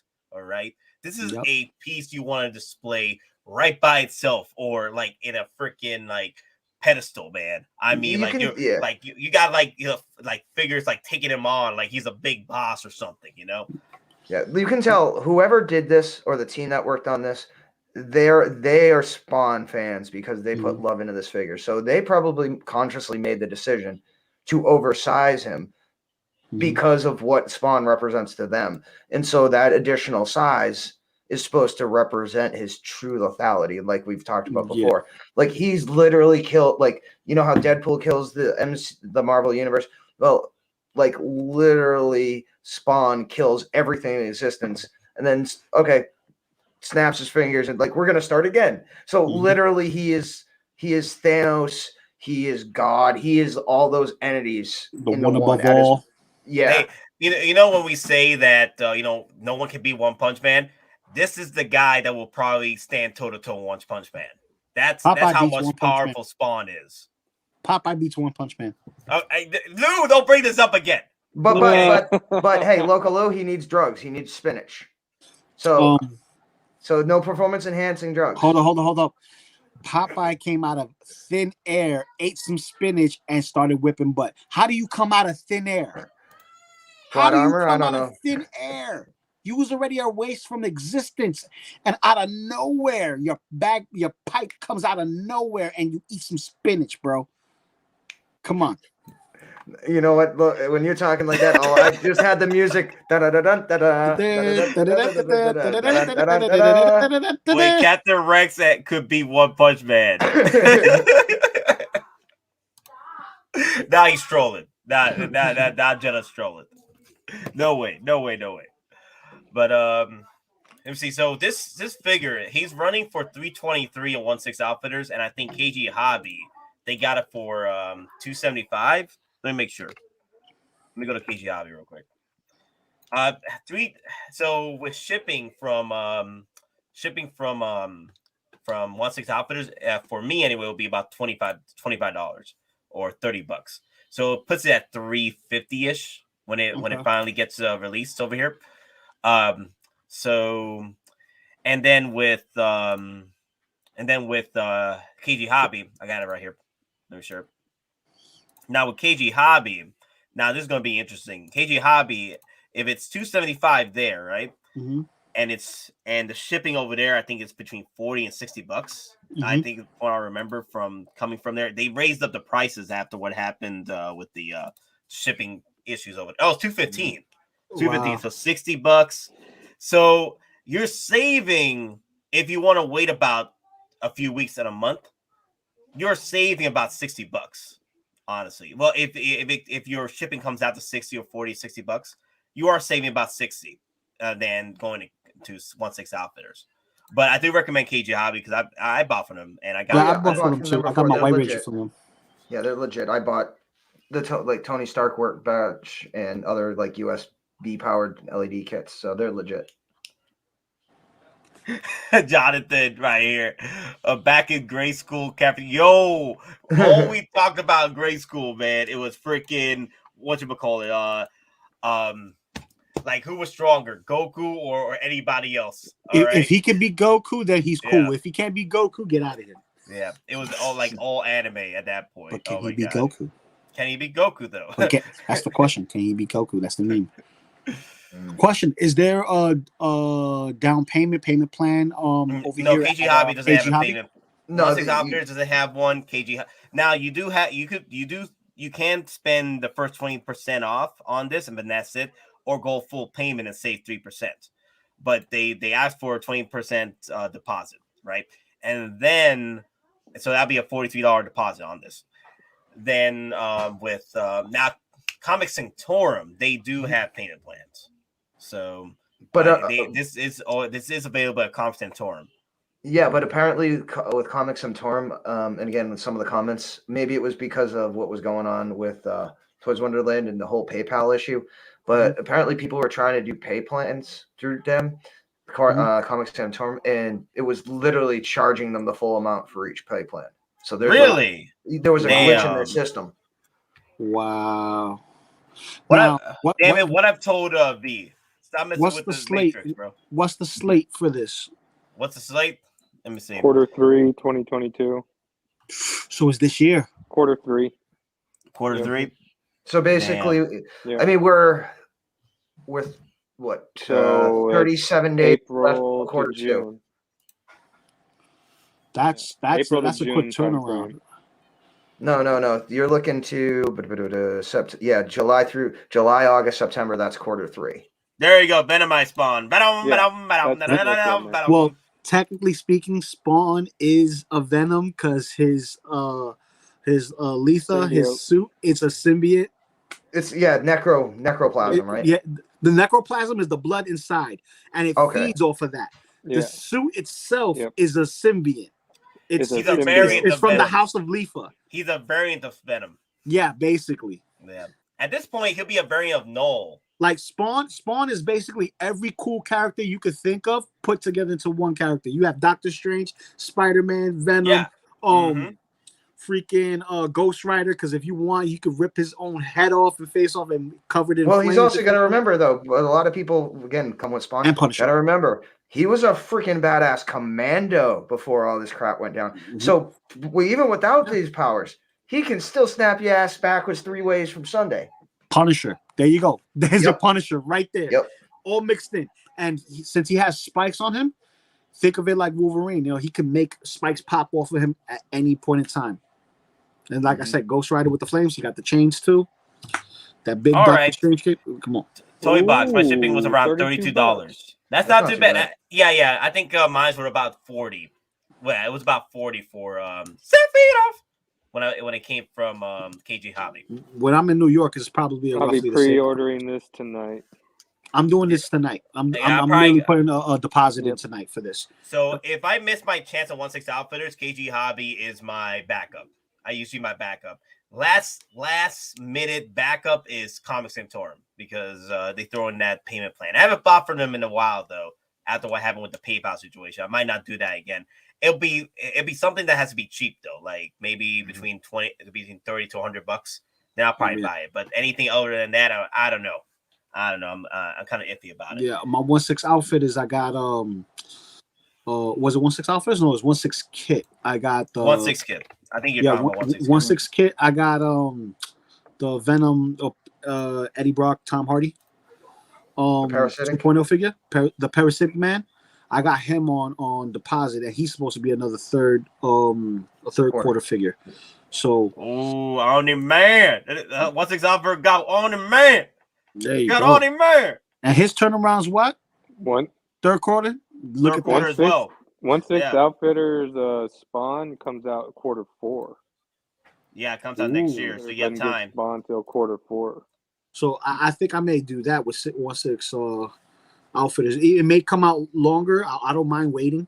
That just means I build up more to pay. You can save up. You'll spend $60 more though. You know, that's added with the shipping too. I was mathing it out. Like you'll pay about $40 to $60 more at the long run, but all right. So if you want to save money and get it sooner, which is the best site to go to? Get it sooner, KG Hobby. KG? Well, no. There's somebody else. Bob Dylan knows this site. Is it Giant Toys? Some site gets it first and then distributes it out to the other sites. Well, I mean, I've gotten from Giant Toy too, and they're legit. Trying to think. Yeah, Bob Dylan. Was it one of like the smaller local stores? Okay, so Exotic Carfax, he got it right here. $99 deposit at the 1/6 Outfitter or full pay for $370.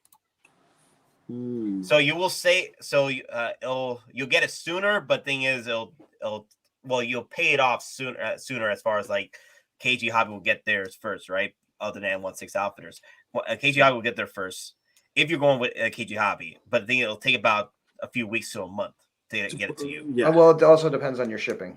You know, if you're gonna pay the extra money, you could have it in 3 days. Yeah. So.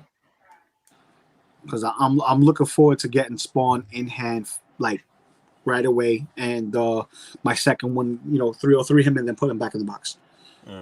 I was going to say, John Donnelly, there's third parties out there that are doing Call of Duty figures. I know. Oh yeah, yeah. Like they did Ghost. Yeah, they did Ghost. They did two or three versions of Ghost, right? Yeah, like variants of Ghost. Yeah, there's three. There's three versions of Ghost, and there's two versions of Captain Price. Nice. Well, that's not my boy out there. Well, there's Galen Urso for you if you wanted to make a custom one.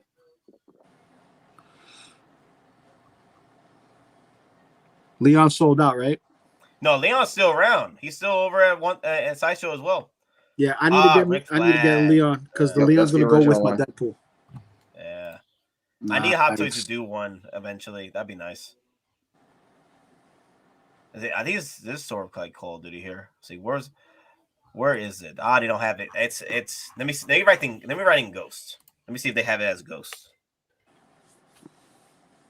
Goes to Tsushima. There you go. Here's Ghost. Yeah, out of stock this one. Oh, this was out of stock? Yo, this one just came out. Yeah, that's the Warzone. That's the Warzone one. Warzone Ghost. Yo, I like the Black Ops. Where's my Black Clad?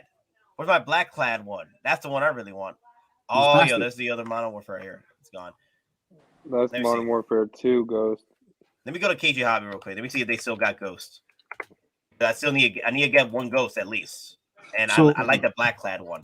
So KG Hobby's the one to go to for if you want it sooner than everyone else. Yeah. Okay. Damn it! I need to keep it. And it's cheaper. And it's cheaper. What is it? 20? It's 20% down, right? Yep. So what's 20% of that? What? 100? What are you talking about? For it'd be $48, right? Wait, which one are you talking about? It's Spawn. $215. Spawn would be yeah, 40. I'm asking Cigars because he's doing the calculations for me now. Yeah. That'd be $43 deposit. I'm doing that shit tonight. Damn it! I can't find Ghost anywhere. Okay, I need to look up Ghost later because eBay. It's not on Evil Bay. Evil Bay. eBay. Evil Bay. Ain't nothing nice about eBay. Does anyone on the panel has any of the Black Order figures? Okay, let's bring up Cull Obsidian then. Let's talk about Cull Obsidian real quick. Where is he? Yes. Well, I mean, There Doc you go. has Proxima Midnight. And he's He has gone all Proxima out. Midnight and Doc has Orvis. them all. the Space Wizard. Oh, Yo, this is Yeah, another one Evan that Law. people are saying he was too Ebony damn Maw. big. A lot of people have been saying that he's too damn big. I'm here No. no, he's that about the actually size. works. He's No. about the size. Like, look at him in the beginning of Infinity War. This image is modified because the Space Wizard is tall, and if you see, it's a perspective, so you get to see the full figure, but you don't get to see him standing side by side straight up and down. You see him in an angle. So he is imposing, but he's not too big what everyone's thinking. He's bigger than Thanos like he's supposed to be, but he's not overly sized. Him versus Kingpin. I think he's at Kingpin. He's Kingpin size. He's Kingpin size, yeah. Kingpin size. According to this image, Spawn. Kingpin. They literally grabbed the body. They literally grabbed the body of Kingpin, right? And then turned him into Cull Obsidian. That's what happened. That's what happened. This is the same body. You can use his hammer as a self-defense weapon. Basically, you can use the toy as a self-defense weapon. Just throw it. Yep. But I would say this is a whole Breaks new into your figure. house, just whack him right across the face with that damn thing. Oh damn! This is funny, man. This is one-to-one Kingpin right here. Yeah, but I'll tell you right now, this is a must get if you collect the Black Order. I will be hopping on the bandwagon as soon as I get my module cases. And once I get my module cases, I have a place to house them because right now it's all about the Spider-Mans for me. Gotcha. Wait, is it me or is it Lou? I think it's Lou. It's probably me. You hear static, right? Yep. You sound like you're stuck in the Matrix with B. So what I'm going to do is I'm going to cut out so I can go get some sleep. Don't forget to hit the like button. Don't forget to subscribe, and I'll see you later on tonight, mate, for the unboxing. Oh, the unboxing. Yeah. I can't wait to unbox these. I've been waiting. Later, brother. Later, guys. Oh yeah, guys, if you didn't know, tonight I am going to be unboxing these two over here. I already have Ray unboxed as I start unboxing the accessories. So I'm going to pull Ray out the display case and put her over here. And then Death Watch Mando going to unbox this bad boy, man. I've been waiting to unbox them for a minute. So right now, what I plan to do is use two of the webcams I have so far. And this webcam is going to be its own little panel over here with everybody else coming in. So as we're talking, I'll be unboxing and showing both cameras and stuff like that. So it should be pretty cool. Awesome. So were they out of their minds with this size, or they're literally going all out? Like, I'm surprised. No, they just had excess Kingpin bodies, and they're like, "Hey, we put the money in, but we got to get the money back." Yeah, that's true. Wait, who did Kingpin? Was it Infamous? I don't know, actually. I don't know. It'd be hilarious. Well, anyway, they're all together. All these third parties are all together. Yeah. So they're all hot toys in disguise. That's the thing. Hot toys in disguise. Oh, speaking of that, so Hasbro came out. Obviously, the next movie is going to be basically the movie version of Beast Wars, but it's now going to serve as the first movie in a brand new trilogy. So more figures. No, there's going to be 4. They announced that it's a 4-part movie. The Beast Wars. Really? So basically, wow. Yep. So it's 4 movies? Paramount posted it this morning on their Twitter, and I screenshotted it and posted it in the chat. They announced that Beast Wars is going to be a 4-part saga. Damn. Okay. Well, a 4-part saga. Damn, like a 4-part movie? Yo. Yeah, this is going to be 4 movies all tied to Beast Wars. Wow. Hey, I don't mind. I love beef for growing up. I know that's sacrilege. People like. I love G1 and I love Beast Wars. No wrong with that. I was a kid. That was my Transformers as a kid. Okay, so I loved every minute of it. My boy was freaking Cheetor and Dinobot. Those were my favorite characters. Cheetor and Dinobot. Dinobot was like the Vegeta of the group. Always kicking ass, taking names, but then he had like an honor code with him too. So yeah, that means we're getting the Golden Disc, we're getting the Covenant of Primus, we're getting all that good jazz. We're going deep. If they get the same team that worked on Bumblebee and get them in, as far as lore is concerned, I think we should be fine. Because Bumblebee really did a great job with the lore in that movie. Better than Michael Bay ever did. Yeah. Well, there was one time, there's one movie that Michael Bay got right, was the first one. And I'm like, damn, there's so much promise with the first one. Well, I mean, Dark of the Moon wasn't that bad because it was essentially a movie version of the episode Masquerade. Where the Decepticons, blackmail and false flag the Autobots. Autobots have to leave. And then, at one point, you see the kid wearing a costume of Starscream. And that's why, like in the Hot Toy Optimus Prime, why one version of Prime comes with a Starscream head and wings. Because Starscream dressed up as Optimus Prime to frame him in that episode. So no one's getting this, right? I think the only one that's collecting is Doc, right? I think Doc is getting the whole team. Indeed, Doc's grabbing. I think Doc's committed. Yeah, this is good, but honestly, I could not fit any of the. I mean, for me, it's like 3 years too late. The Black Order, yeah. There's no point for me. And also, in Infinity War and Endgame, they didn't do much service for the Black Order for me. They could have done a lot better with the Black Order. I mean, the one thing I remember because of him is, "Ooh, you're invited to my wedding." Oh wow, that's ridiculous. They were like essentially Marvel's Knights of Ren. Yeah, they were. Yeah, that's a good point there. Yeah, but at least these guys put up more of a fight than the Knights of Ren. That is true, though. That is true.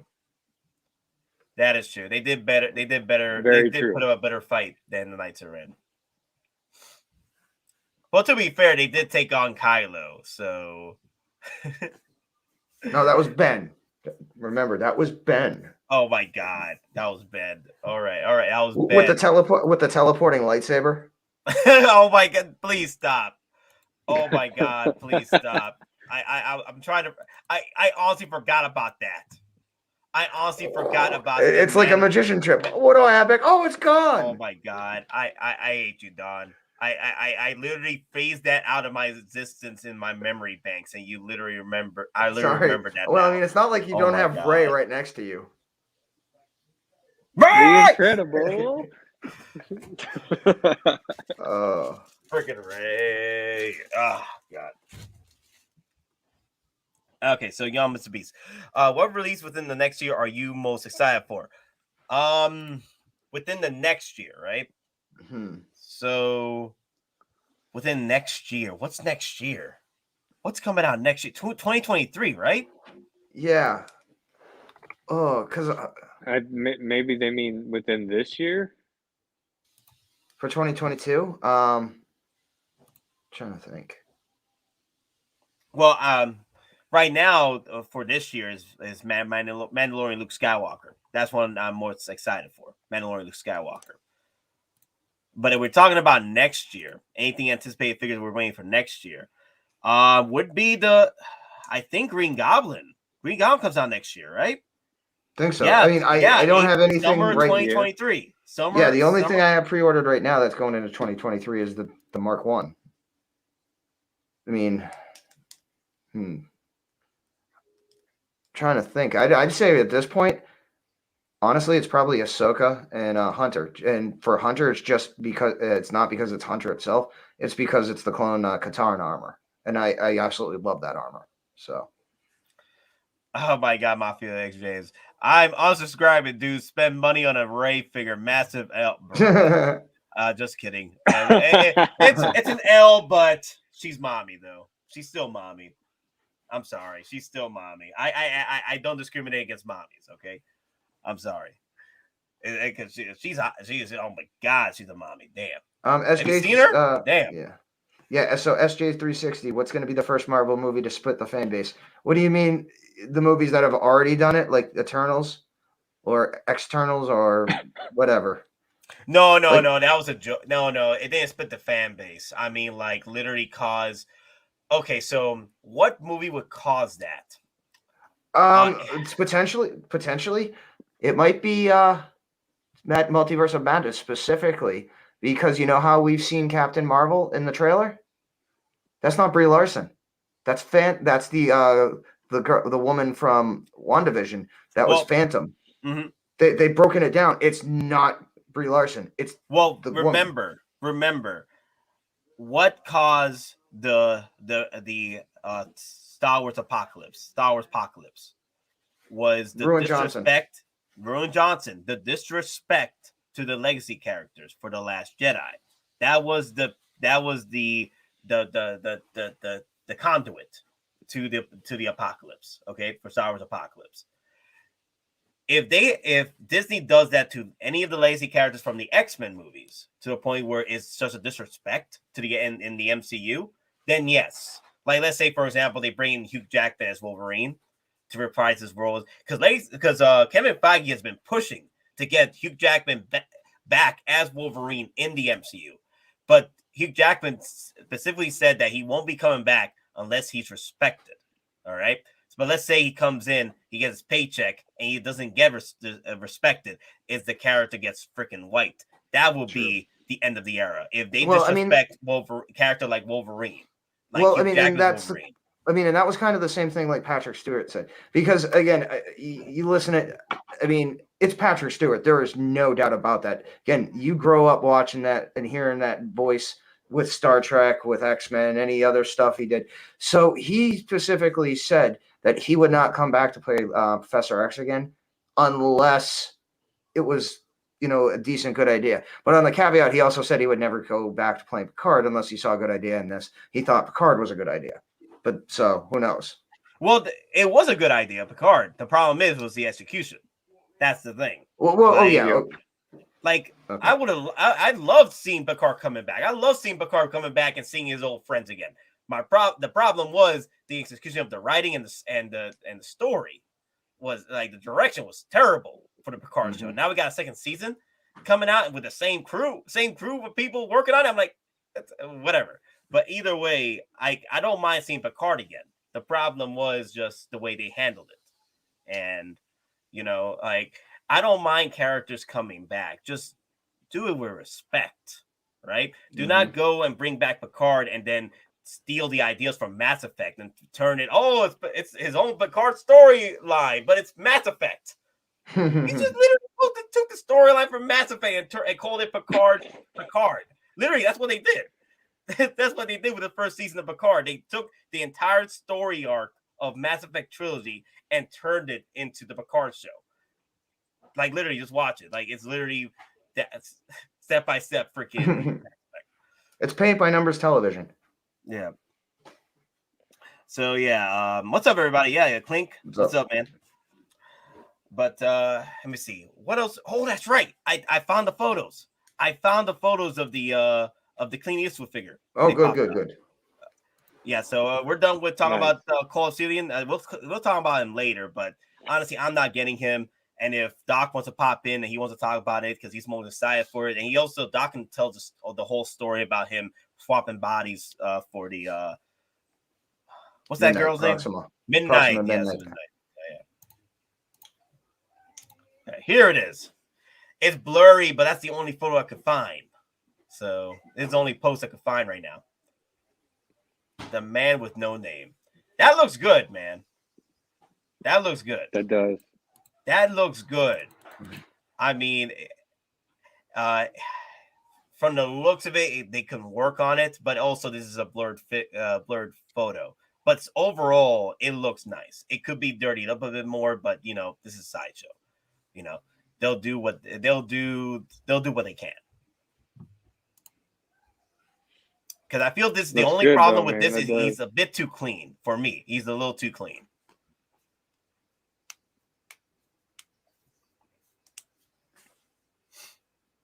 But I'll pick this up though. I don't mind getting a Clint Eastwood. Yeah. Yeah, I don't. I clean like my dad. He grew up with Clint Eastwood. We watched all those movies that we've all been talking about with Clint Eastwood, especially what was that one where he's a pilot? Oh, Firefox. Firefox. Yeah, that was. I think that was my first Clint Eastwood movie I watched with my dad. Mitchell Gent. You're telling me you chose him simply because he fits in the fight suit? Yeah, and he also speaks Russian. And he also speaks Russian. That's the one where he flies the SR-71, right? Well, the Russian, the MiG-31, the Russian version, Foxbat. Yeah. Oh, the Firefox. Yeah. It's got the Firefox. Yeah, it has thinking memory. You know, this was 1980, so basically you think in fire, but you got to think in Russian. That's funny. That's funny. I love how you're just quoting this movie in Russian. So Sinister. So anyone get the email from Monty confirming late quarter one delivery? Man, I can't wait for mine. What's up with that, guys? I mean, mine are coming through Sideshow, so I mean that kind of links up because I had one of them on a payment plan, and then I went just to see where I made 2 payments on it. So at that point, I was just going to click to available, and they already adjusted it to March. I didn't get an email on it yet, so that's about what I'm seeing. You know, basically sometime next month, if not sooner. Wow, yeah, man. Did you guys see that corner display? Yeah, that thing's insane. Yo, that's almost like that looks like retail level.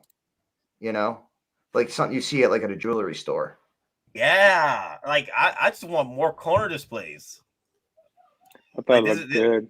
But the thing is, though, it because even Doc asked the question on the post, did they have risers for it yet? Because if you already have a set and you already have risers or legs on it, you're going to need risers or legs for that as well, so it matches up height-wise with everything. Because you can see on this setup right here, this doesn't have legs. This is just a straight, flat on the ground thing. I wonder if these are 3 corners. Oh, I think they're 2. One another. I think it's 2. There's 2? Okay. Yeah, because you see the white base up there, and then there's another white base. So I think this is 2 pieces. Well, there's also one under. So if you scroll, there's one on the floor, there's a middle, and then there's a third. Oh, that's right. I think this one up, and then the top one is a shelf, not an actual floor. But who knows? I like it, man. This looks good. Well, maybe it could be 3. Yeah, this looks good, man. I wonder if I could just turn the entire room into a corner. Monty hates corner. It's a stack of corners. Just stack these corners.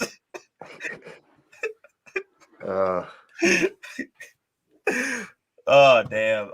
Like, what would be the price point here for this whole set here? This whole set of a corner here will probably be what, pushing 1,000. It depends. Are they DF series, or the Max series, or are they 6 scale series? Yeah. Because that's going to depend on the price. Because everything I have right now is DF series. So, like a basic shelf and, all the other accessories, potentially you're looking at $350 to $400 per case. Wow. Yep. And then reinforcing them for $35 a piece. Yo, that's freaking ridiculous. Yo, man, I wish I could get started with those display cases, but I don't know when I'll be able to start building them with all the. I'm always working, so when will I have time to build these things?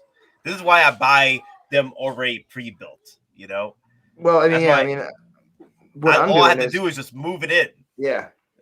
No, I mean that's part of the reason why I got the 6 scale series for my next 2 ones, because I'll literally put the long 110. I'll put that on top of my wall, and then the smaller 55, I've already got, an area set up, and I've already built an adapter for it. So, but yeah, I mean, after building these things, they're a pain in the butt to build, but they're worth it. But at the same time, you know how much it would cost to ship these things complete? No, yeah, no. I'm not saying ship these complete. No, I can't do that. No, that would be ridiculous. Nobody, I don't know, why would you do that? That'd be just a waste of money at that point. Yeah. But for me, most of the display cases I bought here, I did not build them. All I did was drive over, pick them up, spend $100, and bring it back over here and set them up. Like I just moved them in. So that was crazy. I don't have time to build these things. I literally just buy them pre-built. It'd be pretty cool if someone out here in Georgia was selling like module cases built already. All I have to do is go over, pick it up, and put it in the damn back.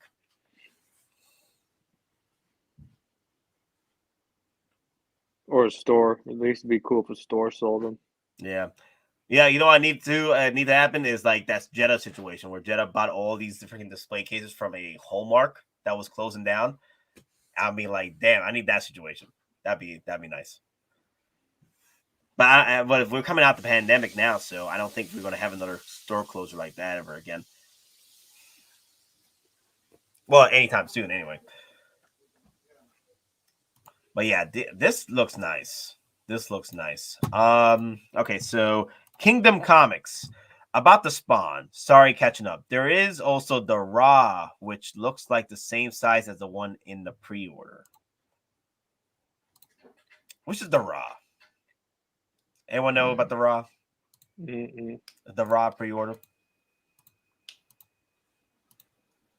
Yeah, if we're talking about size, this is the size is a bit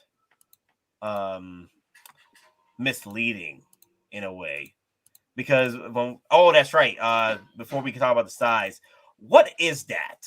Is that cloth and pleather mixed in? They just look like shiny cloth. Or like there's a coating on it. Yeah. It almost looks like it's kind of like a sparkle or a speckle coat. I don't know about this. Like, I can't tell. Like, I feel like it's pleather. Well, I mean, or it could be pleather on the outside and then it's real fabric on the inside. Who knows? Oh, the Medicon Real Action Heroes. That's the version of I guess that's the Real Action Heroes Spawn he's talking about. Oh, okay. What the hell, Loco Lu? He's had his sleep. No. Real quick, I just want to say, this material right here is similar to what you would see like the girls when they do cosplay. They have this material that's shiny, but it's elastic at the same time. It's kind of like a lycra. It's a lycra material. It's a lycra type of material, but it feels like rubber on the outside. It's a weird feeling kind of thing. So it's like Flex Seal. Yes, it stretches. It stretches like crazy. Like my wife uses it for when she cosplays as Black Cat or when she cosplays as Black Widow. She uses that same style of material of a jumpsuit, and it's going to be dope because this has bendy wire and all that. I just have to say because it's Spawn, and I just got my confirmation for KG Hobby, so this is locked and loaded, ready to go, baby. Just saying. Wow, how much was the shipping? Did they tell you yet? No, not yet. Okay, not yet. But the deposit was like $43, which is not bad, 20%. So I'm sorry, like even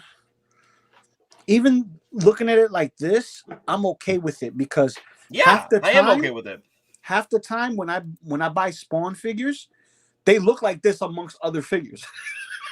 Because McFarlane has the 7-inch scale, and you try to compare that to a 1/12 scale, it actually looks like that. Oh my god, that's funny, man. Now imagine a Violator that big.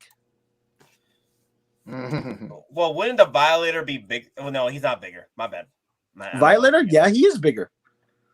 Oh, you talking about the Violator? Not Redeemer. Sorry, I was thinking about the Clown. My bad. No, Clown is Violator. But you talking about his transformation. His monster form. His monster form, his demonic form. His demonic form, yeah. But I'll tell you one thing, I'm gonna have to get me a fat guy and customize me a clown. Let's see, is this a Hot Toys Spawn? No, this is a third party. Hot Toys will never get to touch Spawn because Todd McFarlane's too much of a douche to let anyone else do his property better than him. Which he can't do right as well. Yeah, he can't do right. Like, so far he did good with the Mortal Kombat version of it with all the articulation, but when he did that Kickstarter, that's a slap in the face to the collectors because basically he went back on his word to statues again.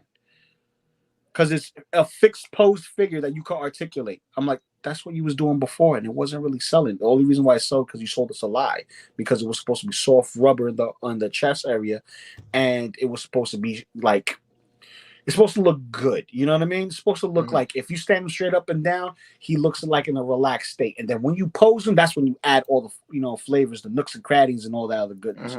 But Todd McFarlane will never give us something on this level. This right here is what we need in a Mezco figure. This is what we need in a 1/6 scale figure. We need this. This definitely outdudes the Metacom one, and this will be a perfect display piece for any Spawn fan. Just gotta say that I'm out, guys. Love, peace, and chicken grease, and I'll see you at 11 o'clock. Later, brother. Get some sleep, man. Later.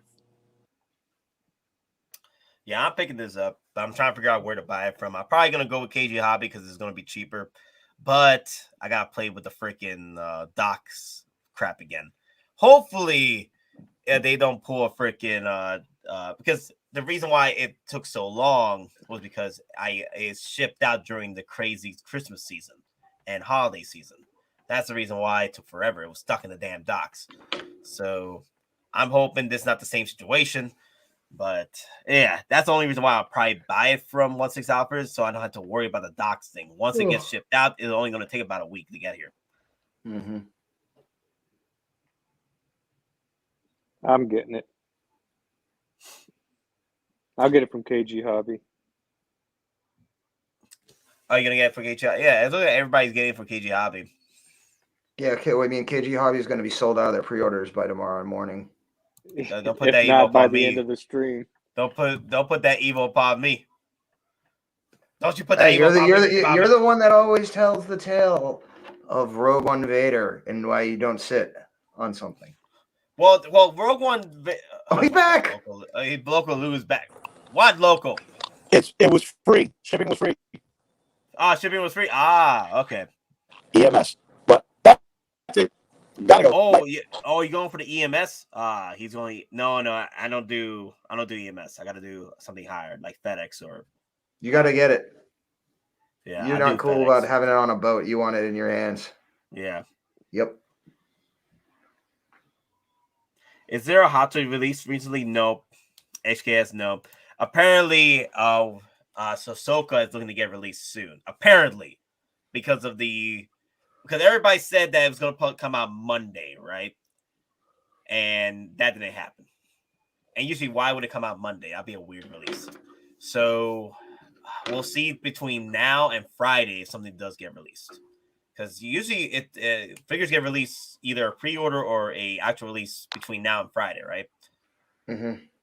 So that we might see Ahsoka come out this week or very soon because of the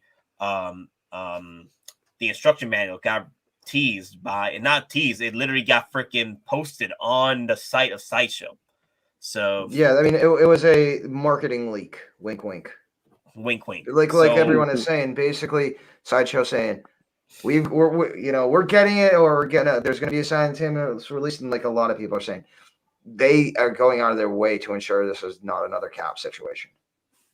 Yeah, that's what I'm thinking because I was talking to Nobi, and unfortunately, guys, Nobi is very busy, so he won't be able to come in tonight. It sucks, but it's all good. Hopefully, we'll get him in later this week or maybe next week. We'll see what happens next Wednesday.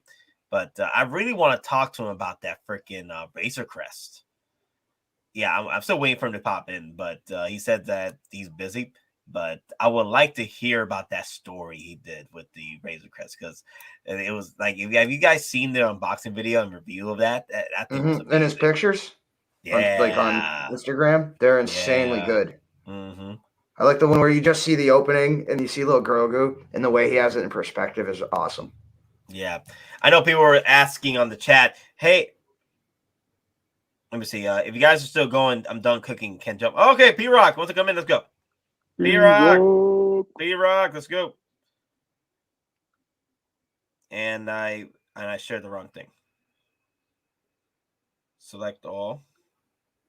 And can I cut this? There you go. Lou wasn't joking. He already pre-ordered Spawn. Damn. He already pre-ordered Spawn?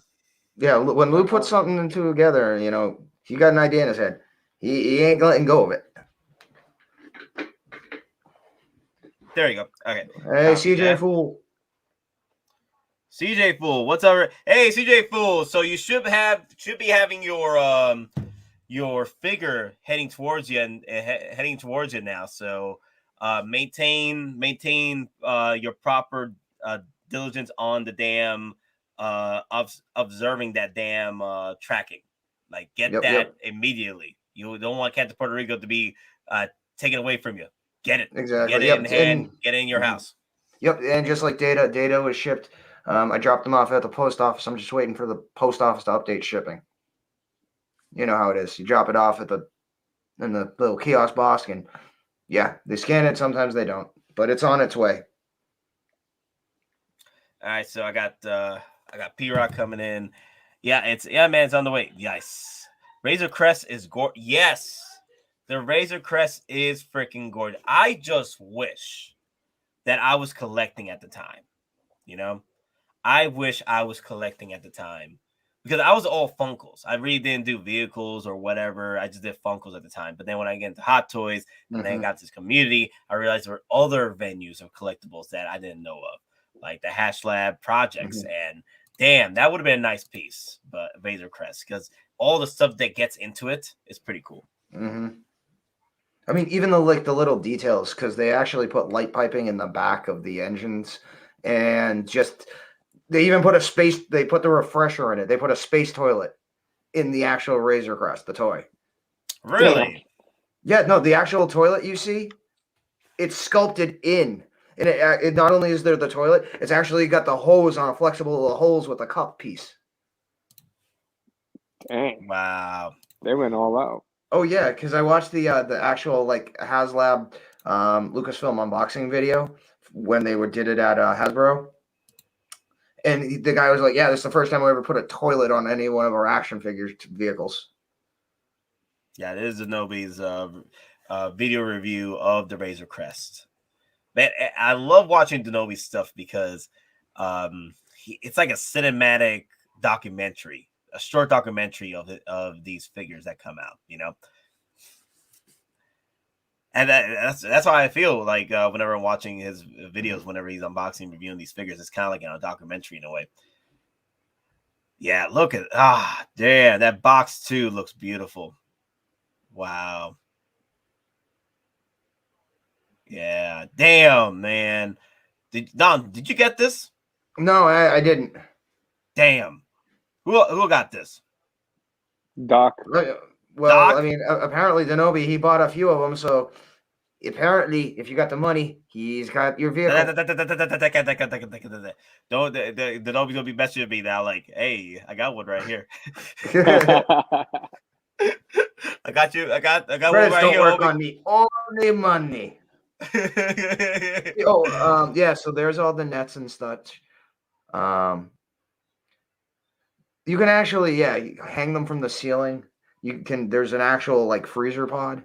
Now the only thing that I potentially would gripe with, the stand is at an angle, so you only have one option, and it's at an angle flight pitch, because it looks like it's going up. It's angled to the one side.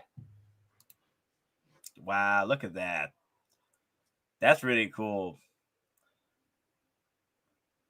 I know one of them was Kathleen Kennedy, George Lucas, somebody else. I forgot who it was. Mithril? Okay. Yeah, the guy he actually got in the first episode. Let me see. Surely Denobi's kind enough to hook you up for what he paid for plus shipping, or does he care about the money too? It's just it's hey man, more power to you. How much you want to sell the figure for? If you have an extra one, you want to sell that to help pay for your collection. Yeah, build up your collection. Hey, I'm the one that missed out because I did not buy this pre-order. But I know you're joking though. I know you're joking. So, but I'm just saying is if you have any extras, you want to pretty much sell it, to help build up your collection even further. Hey, that's more power to you. Well, to be honest, I like I said to Nobi last week. I wish I kind of bought more Sky Strikers. So I got it. Even made a video. Wait, RM did you got one too? You got one too? Let me check it out. Nice. I already saw this one. Oh my God, Denobi! Yo, we were watching your video. Huh? We were watching your video. You know how to butter me up. No, I've been really busy. I've been cleaning. I've been doing some chores at the same time. Been trying to juggle a couple projects. This Razer Crest is it's mind blowing. Out of all the HasLab projects, this is the one that's been an instant triple return, and in some cases, and then some. You see it back there. I had no idea. Look, I'm going to yell at my buddy Jeff about this because he is a trade show dealer in Florida, and this is his business. It's like 80%. He does conventions and toy circuits, and he goes, Denobi, the Sentinel, Denobi the Sentinel, Denobi the Sentinel. But Jeff, what about the Razer Crest? It's hot bananas. No. Just pick out a few of them. It's the Sentinel. The Sentinel is the cat's meow. And the Sentinel only gave me a little over double the return, which isn't bad, right? But the Razer Crest minimum triple. I've 3 are gone already. So really? Yeah. Wow. Within 24 hours. Yeah. Wow. As soon as they came in, I listed them and they were at pop. I was like, oh. So I'm keeping 2. 1 there. Yep. The one that I'm gonna kit bash, drill, whatever. And then the other one was the plan was to send it to get graded and then acrylic. Really? You'd be able to do that, really? Yes. For a figure that size? For a box that size, yeah. Encase it in acrylic and grade it, yeah. It's expensive. But you're for acrylic box. You're talking at least $600-700 for that size. Yeah. I haven't gotten a quote yet, but I know the company that does the action figures and all that stuff does exact. That's what he's doing. He's gonna grade. But Jeff lives in Florida and he drives his stuff in his truck to Georgia and he drops off in person, so he doesn't get his stuff exposed through the shipping. So if I want to get my Razer Crest graded, I have to ship it to Georgia to where the facility is. So I haven't gotten a quote, but that is the plan because we're never going to see this ever again, at least for minimum 10 years, at least a decade. And most collectors know that by now. The sail barge, everybody swore the sail barge was going to get re-released within the following year. It's not going to happen. The sail barge was a combination of a lightning strike where labor was still cheap. We hadn't been hit with the pandemic and so forth. So this is this ship, look at that. Oh, there it is. And you know what? I'm gonna talk about Doc because Doc knew exactly what was going through my head when it came to the Rancor. When I was lobbying about the Rancor, Doc knew, like Denobi knows that if the Rancor gets backed, I have to back it because I believe Doc. Like I don't want the Rancor, but if it gets backed, I have no choice but to back it, right, Doc? Because I remember, and because that's how it works. Once it reaches the threshold, you are at the mercy of the secondary market. And what's everybody been talking about the last week? You, Nate, and Man of Hot Collectibles and Cantina, all is a Rancor. Can we get a Rancor? Rancor. I'm like, look, guys, I saw it in the future. The Rancor was going to be hot potatoes, but people made excuses that it was expensive and paint. All of that gets fixed in post. All of that gets improved.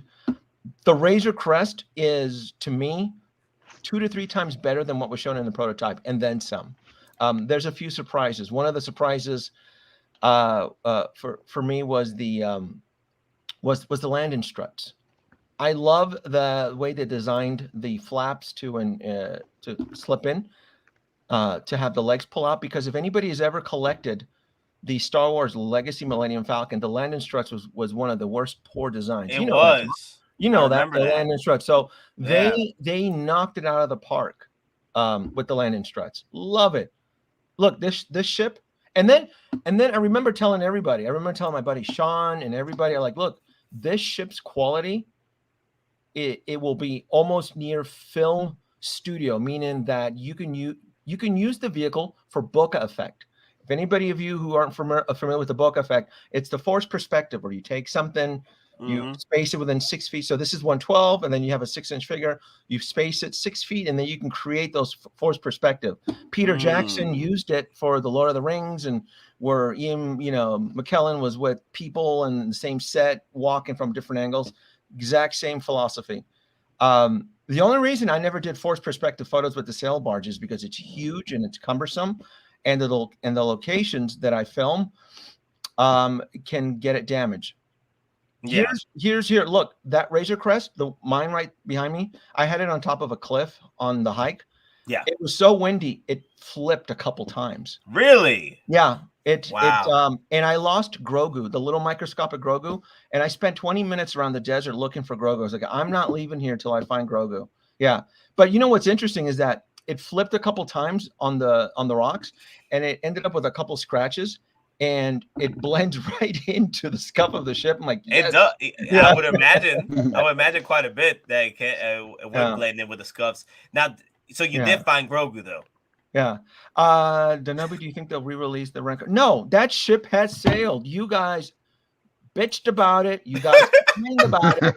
Right? I saw the future, right? Nobody listened to me. Look, Nate provides a benefit to his audience by bringing a veteran like me.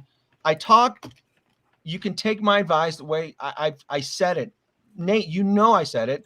Yeah, I don't care what you guys think about the Rancor. If the Rancor goes and it gets funded, it's an instant grail.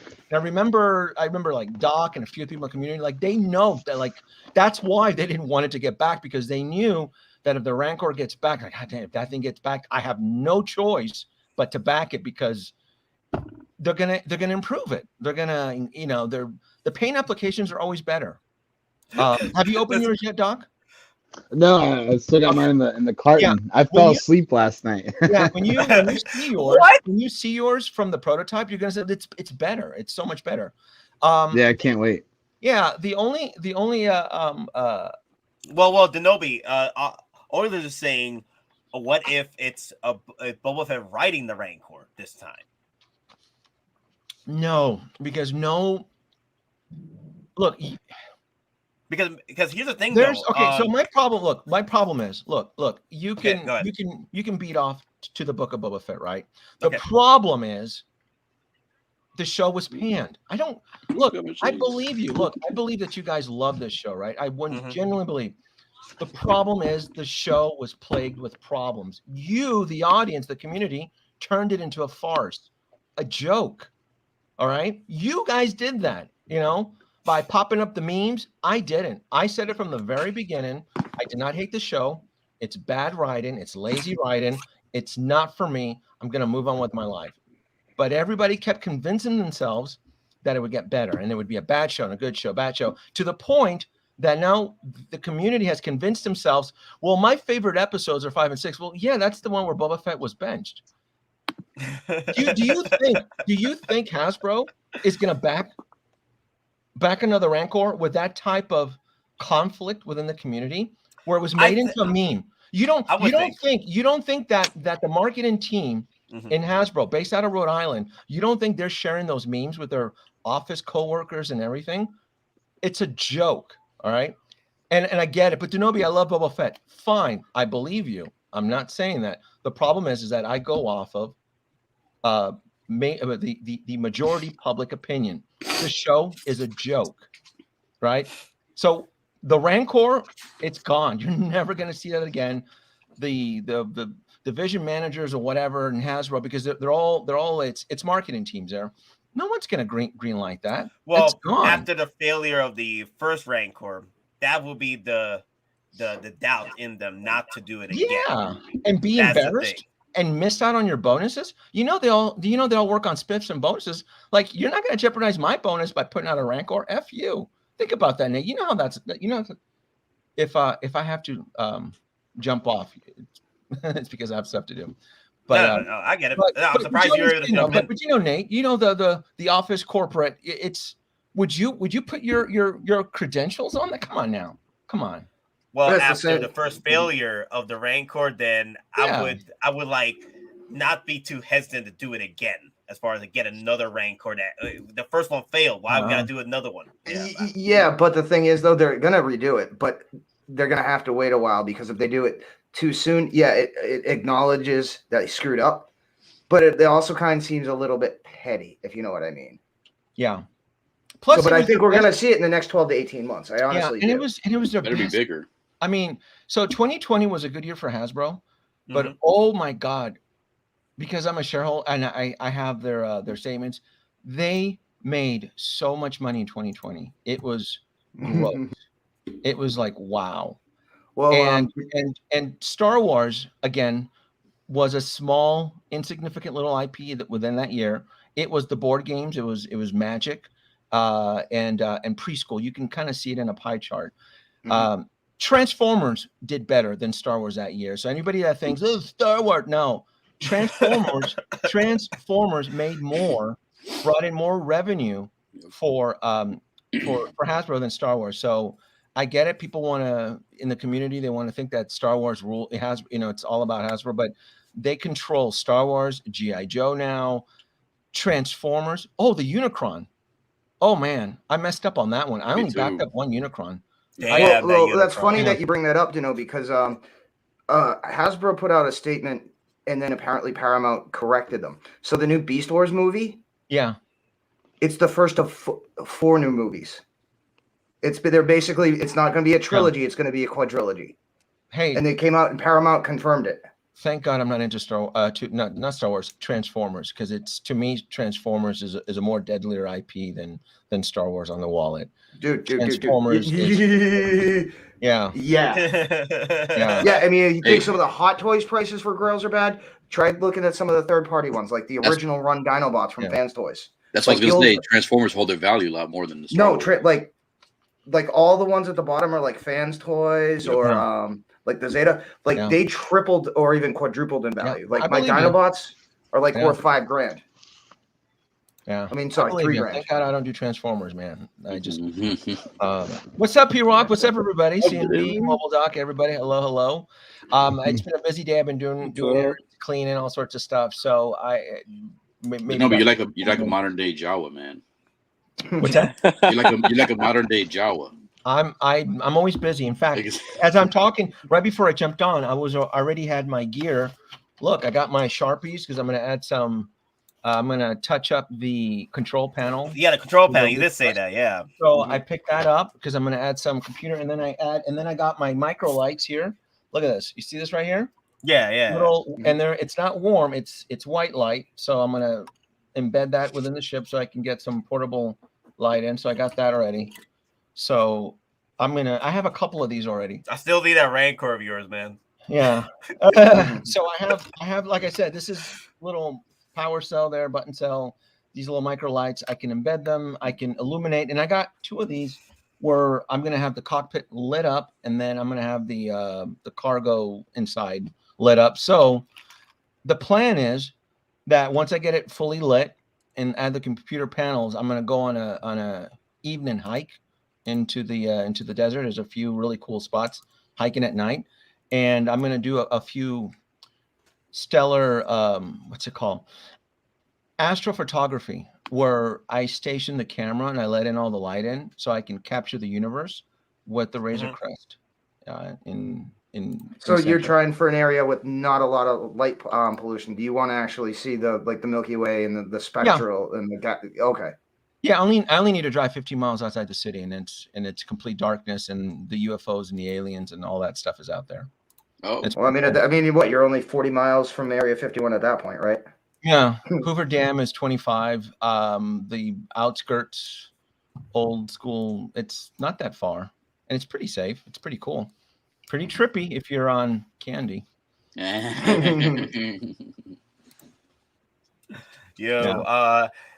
Doc, I'm surprised you didn't unbox it immediately after it came in. You can't, Nate. It's an experience. Doc knows how I wanted to.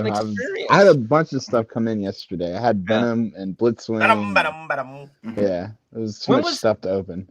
Doc, when was this? This was 2020. Was this in summer of 2020, or I forgot when this thing kicked off? Or was it the Razer Crest? I think it was fall of 2020. It funded. It stopped, like the date that it stopped funding was before the episode where it was blown up.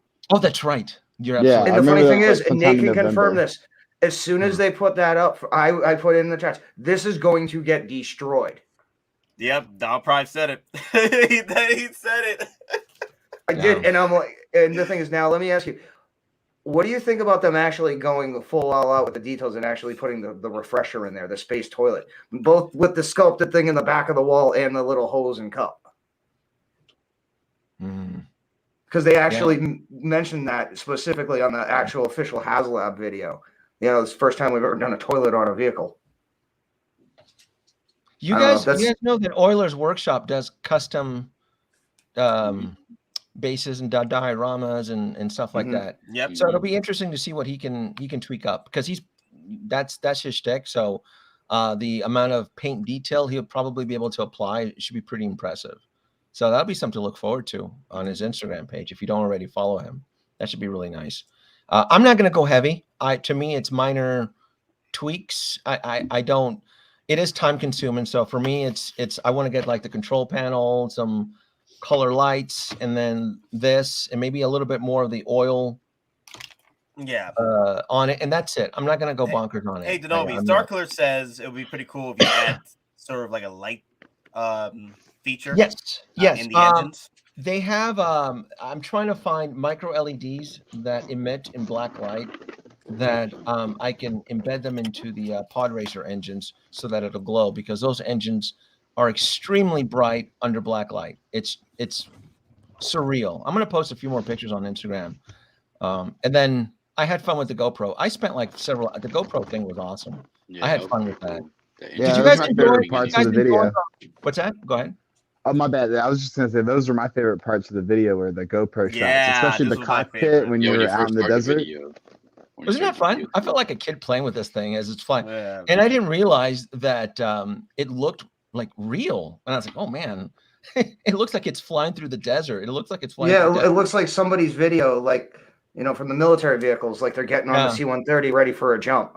That's, Yeah, when the footage came back, because with the GoPro Hero 5, I don't see what it's recording. You set it and forget it, so I don't see the final footage until it gets uploaded. And I saw it, and I'm like, if I add some sound effects, I can really sell this illusion. And it came out a lot better than I thought. It's pretty neat. How's the weight of it? Is it like a cheap plastic or like the good plastic we grew up with? No, this is a really good plastic. It's pretty heavy. It's a heavy ship.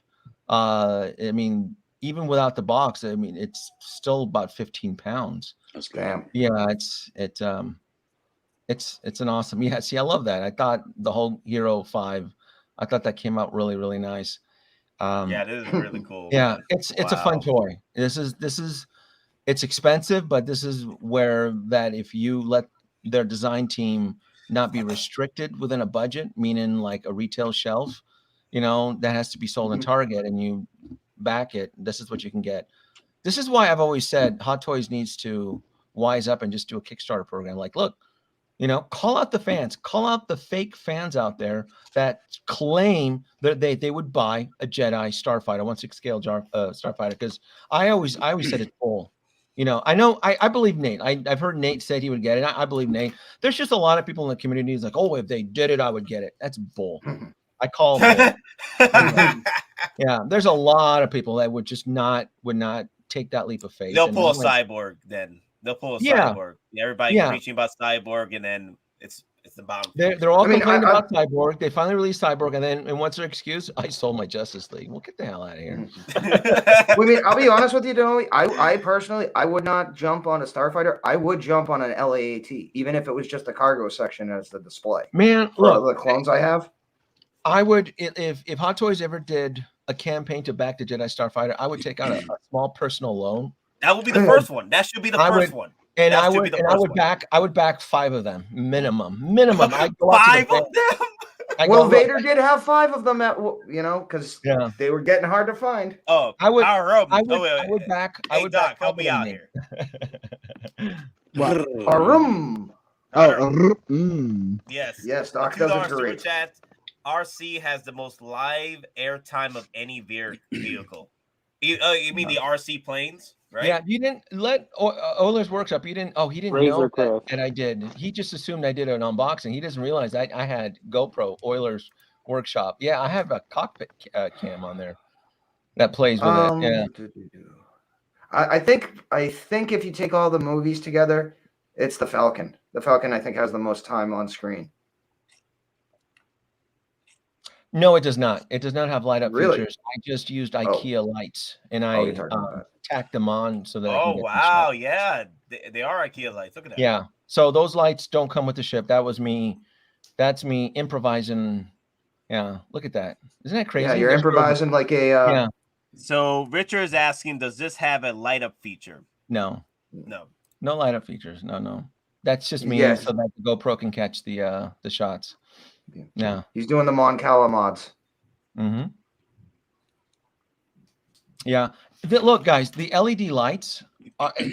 This was 6. I bought 5 of these for like $6 on Amazon.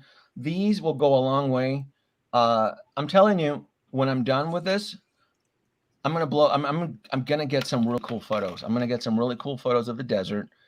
I just bought. I needed to get a couple of the vintage. I had to pick these up today too because I wanted to create a scene out in the desert. I wanted to get this guy and her. So I bought them. I'm gonna open them. I'm not gonna keep them. That's Bo, right? What's that's that? Bo-Katan right there. Right? Bo-Katan. Yeah, I wanted to. That's and Yando. And Mithril. No, it's not. That's the Mithril. Yeah. Mithril. Yeah. So another actor fired from the series. Yeah. So there's. Yeah, wasn't he played by Horatio Sands, and he got in some trouble recently, right? Who did? Yep, Horatio Sands. Who's that? Who's Horatio Sands? Mithril, the guy that plays the blue one, Mithril. Oh, he's a comedian. What did he say something? Oh, I think he got canceled. Very, very like serious stuff. We'll just say that. Very serious. Let's not talk about it. Oh, let's talk about this. Look at this. Yeah, don't mention it on the stream. Don't get the stream banned. I love this, man. It looked real. That was crazy. Isn't it bonkers? Yeah. It looked. Oh, Genobi. Genobi, Starkiller just brought up a good point. I bought a Disney Park Sandcrawler last week so my Jawas can try and steal the Razer Crest. Yeah. Yes. Is the Disney Park Sandcrawler, is that 3 3/4 scale? It is. But the detail isn't as good. So you can still use it in photos, but you're going to want to push it a little bit further back to hide some of the. Yeah, because the detail is not on the. I had the Sandcrawler. I think I sold it because it started to warp. The plastic that was used, it started to age wrong because that particular model has been used a couple times. It's been reissued a couple times in the parks. Wow. Yeah. Look at that. That's beautiful. It looks real. That's what's crazy. It looks real. Like it's in the environment. Like it literally landed in your backyard. Yeah, I mean, it does have that effect that it doesn't look plasticky. It doesn't look fake. Like this, I was talking about that shot. That looks amazing. Isn't that awesome? And it was windy, so his cape was actually flowing. So I was going to ask that. Was that a cape flowing or you? It was windy. I'm telling you, the Razer Crest flipped a couple of times because it was so windy. That's true. You did say that. Yeah. So, yeah. Now, I like the fact that the ball Doesn't it is look in his real? hand. It blows me away. Yeah. That whole But Zenobia, the are you ball, like me? I'm sorry. Go ahead, Dan. I was just saying, how do you like the fact the ball is in his hand, but for the actual throttle piece, they left the threaded top on it, so it's actually you can see the threads. Like that kind of. I'm kicking myself now for not backing this. The level on detail is insane, but I'm not kicking myself enough to pay what it's going for now. How much is going for right now? It's trending over a little over $900 right now. Everybody wants it around the world. Everybody. Wow. Yeah, I don't want it. I know, I don't I want wish it I'd that gotten much for that two. price. Yeah. Did you back up one, Doc, or two? I just got one. Good for you. But I got 2 proton packs because Good I for was you. like, I'm not gonna sleep on that. Don't mess with it. I'm telling you. I've said it on everybody's show. Don't. I mean, it's done. If you backed it, great. If you didn't, I couldn't get it. that proton pack. You know what? That proton pack could probably be the. It will. No, it'll be the ultimate. It'll be the ultimate grail. It'll probably be the one that'll fetch the most on the secondary market, because with Unicron, I sold mine for 1,300. What did it? I don't even know. What was it, like $700? But it was expensive already, though. That's the thing. Unicron was not cheap. I only backed one. Unicron was like $650. It was not cheap. Yeah. So it came in, and I got rid of it. I got 1,300 with I offered somebody free shipping, and they took it. I mean, even with the fees, I still came out probably double the amount I think I paid for it. But the Razer Crest is commanding triple the price. This is even the barge in the very beginning, it was commanding double the amount, maybe a little bit more, because the barge was 500. So secondary was fetching about $1,100. It wasn't until almost a year later that it started fetching $2,000. I saw the barge fetching $2,000, brand new, still sealed. And somebody, I don't know who it was, had an actual barge graded, and they were asking between $5,000 to $6,000 in acrylic. They had that thing graded, sealed in acrylic, and they were asking between $4,000 and $5,000. That was about a year ago. So somebody bought it. Somebody wanted a sealed barge for, but that's what you can get if you grade it. If you officially license it, that's what you can get. So that's my plan. Darkler says someone sold one for $1,700 for the Razer Crest. It's believable. Yeah. So that's the way to go. It's the Kickstarters. I know everybody's trying to flip Hot Toys. I don't. But Hot Toys is too shaky.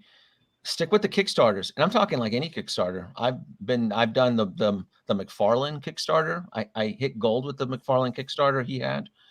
I hit what's the other one? There's Mattel's been doing them. They've been very successful. I backed 2 of the Grogu's from Mattel Creations. Wait till that drops, huh? You didn't even know that, did you? I didn't even know. Yeah, I was just gonna say I had no idea. I had no idea. Talking about the Adobe. You didn't even know that Mattel's Creation had a secret Grogu Kickstarter. Well, you'll know when I brag about it, and I'll be selling them. But yeah. Did you back the transforming Optimus Prime? You didn't get that one. There was no Optimus Prime backed up. No, that wasn't a Kickstarter. That was a Kickstarter. Yeah, that was a Kickstarter. That was that company. Yep, you're right. Okay.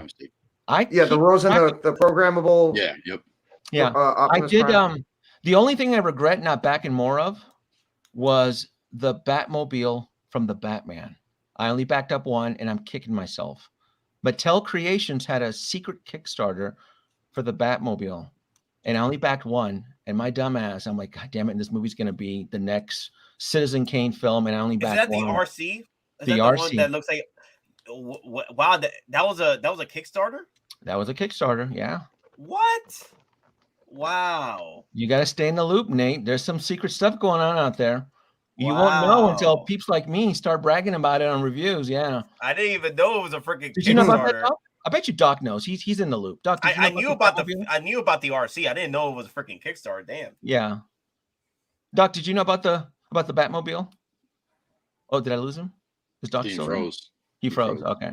I think he froze. Did anybody else know about the Batmobile from Mattel Creations? No, I didn't even know about Mattel Creations was even a thing. Because the last thing I knew about like Mattel Creations was like closest thing was like Matty Collector way back in the day. Yeah. I bet you Doc knows. Doc, are you back? I'm back. Did you know about the Batmobile from Mattel Creations? I bet you knew about that. I did know about it. Yeah. See, I knew he's in the loop. I knew he knew about that. Did you like it, or it was just too risky? Yeah, not for me at the time. I kind of wanted it though. I thought it would be cool. But yeah, okay. You seem to be in the loop with some of these Kickstarters. I figured if anybody would know about that. And then it's one of those things that, look, when it comes to these type of Kickstarter with Mattel, Hasbro, McFarlane, there's a few other. It's all a leap of faith. It really is. I can tell you, I've never lost on any of them in the toy market. None of them that I've ever backed. Wow. So, what is your guess for the next HasLab Star Wars? Oh, I can tell you it's not going to be the Rancor. Yeah. And look, somebody in the corporate office in Hasbro wants to hit their goal bonus. So they're gonna do a vehicle. It's gonna have to be a vehicle or a highly detailed playset, which was teased by the original marketing manager, which he got promoted. He's the one that convinced the higher ups to make the barge. And then when the barge became a success, he got promoted and he left that division. And he told on an Instagram live stream, he teased everybody because he had the Death Star playset behind him in one of his live streams. No. So, No. It was a tease. It wasn't a promise though, but he did have the Death Star behind him in one of his Instagram live streams. I have to support that. I'm gonna have to support that. Yeah, I'm thinking it would be an N1. Like Max's Geek says, I think it would be an N1 Starfighter. An N1 Starfighter can be released through Hasbro Pulse and shipped through Target. It's not needed. Yeah, because it was already made before. It's already been made. It was already made for the Phantom Menace. It's exact same size, just tweaked. So you don't need to kickstart the N1 Starfighter. It's no. You do it for elaborate projects that require expensive R&D, expensive tooling, right? That's what the Rancor. So one of the reasons the Rancor was so expensive, and I knew this because I have a friend that used to work for NECA, and he told me about the tooling, is that the bigger the tool gets, the price keeps almost tripling because it has to use a special alloy to constantly keep printing, right? And the Rancor had really large tooling requirements versus the Razer Crest. It's about small pieces here and there, it's all small. I mean, the Razer Crest is essentially a panel ship. You know, it was designed to be taken apart by Jawas, right? So it's not like one giant solid block of tooling would be required for it. Same thing for the barge. A lot of the panels around the vehicle, they just kept reusing it. The real expensive meat for the barge was inside. It was the like the components were the barge and the sticks and all that, the pylons. So I understood the mechanics of it, and everybody was like, it's expensive. Like, I go, I don't agree, and I said it. Yes, I'm with you. The Rancor is expensive, but man, oh man, it is all I saw was Grail. I mean, if I was a cartoon, all you would see in my eyes are like the dollar signs. I'm like, that's the Grail. That's like the tongue hanging out. Yeah, that's it. Like the mask. Yeah, and everybody's like, it's too much money. It's too much. I'm like, right before Boca, I'm like, I go, you guys are idiots if you don't think that this fat Boba Fett is gonna sit his fat ass on a Rancor and trek through town. I said it on Nate's show, damn it. Nate, I said it. Pull up those goddamn archives, man. I said that. It's too much money. It's too much money. Oh, damn. You're right. Mafia X James for $2 for that. Thank you. What is it going to take to have me on the show? Hey, we could bring in fans in. Sometimes we have some streams where we bring in fans. So we'll talk with you, Mafia James. You want to come in and talk about hot toys or show off your collection? Yeah. You gotta show off your thighs, man. Your thighs too. Make sure the thighs ready. Yeah. Get the thighs ready. Man, I'm waiting for the no release. So I can have Doc move that box over. We're back to that problem again. So the I'm not trying to hide back here behind my box. You are trying to hide. Wait a minute. You are trying to hide. Yeah, now I'm curious. Wait a minute now. Is it? What's going on behind that box? You're not beating off to the Razer Crest. I mean, it's acceptable. I mean, you know, it's allowed. I'm fully clothed back here. Sure. Okay. All right. Damn. Doc was taking pictures with the Razer. Hey, you're getting T-Rock excited. Can you imagine? Can you imagine the possibilities of the Rancor? You could have. I mean, what's his name? If he's still on here, Olier's Workshop. He could have added Force Unleash paint applications to the Rancor to give it. If anybody's ever played Star Wars: The Force Unleashed, where the game had Rancors and it had battle markings and paint war paints, think of the possibilities. I mean, that's how my mind works. You got to see, don't see it in 3-dimensional, see it in 4th-dimensional. What are the possibilities in the future? What can this piece do for your collection? How can you incorporate it into your collection? Not about, it's too much money right now. No, think big. Think big. Doc, keep your hands where we can see them. Here, I'll play with my Proxima. Yeah, her fighting body. You gotta pull Ricky Bobby. Start pulling your hands towards your face. Yeah. I don't know what to do with my hands. Yeah, it's like. Yeah, we don't need them. Perfect size. You guys were talking about Spawn an hour ago, weren't you? Yeah. Yeah, we were talking about Spawn. You guys are gonna back that? I'm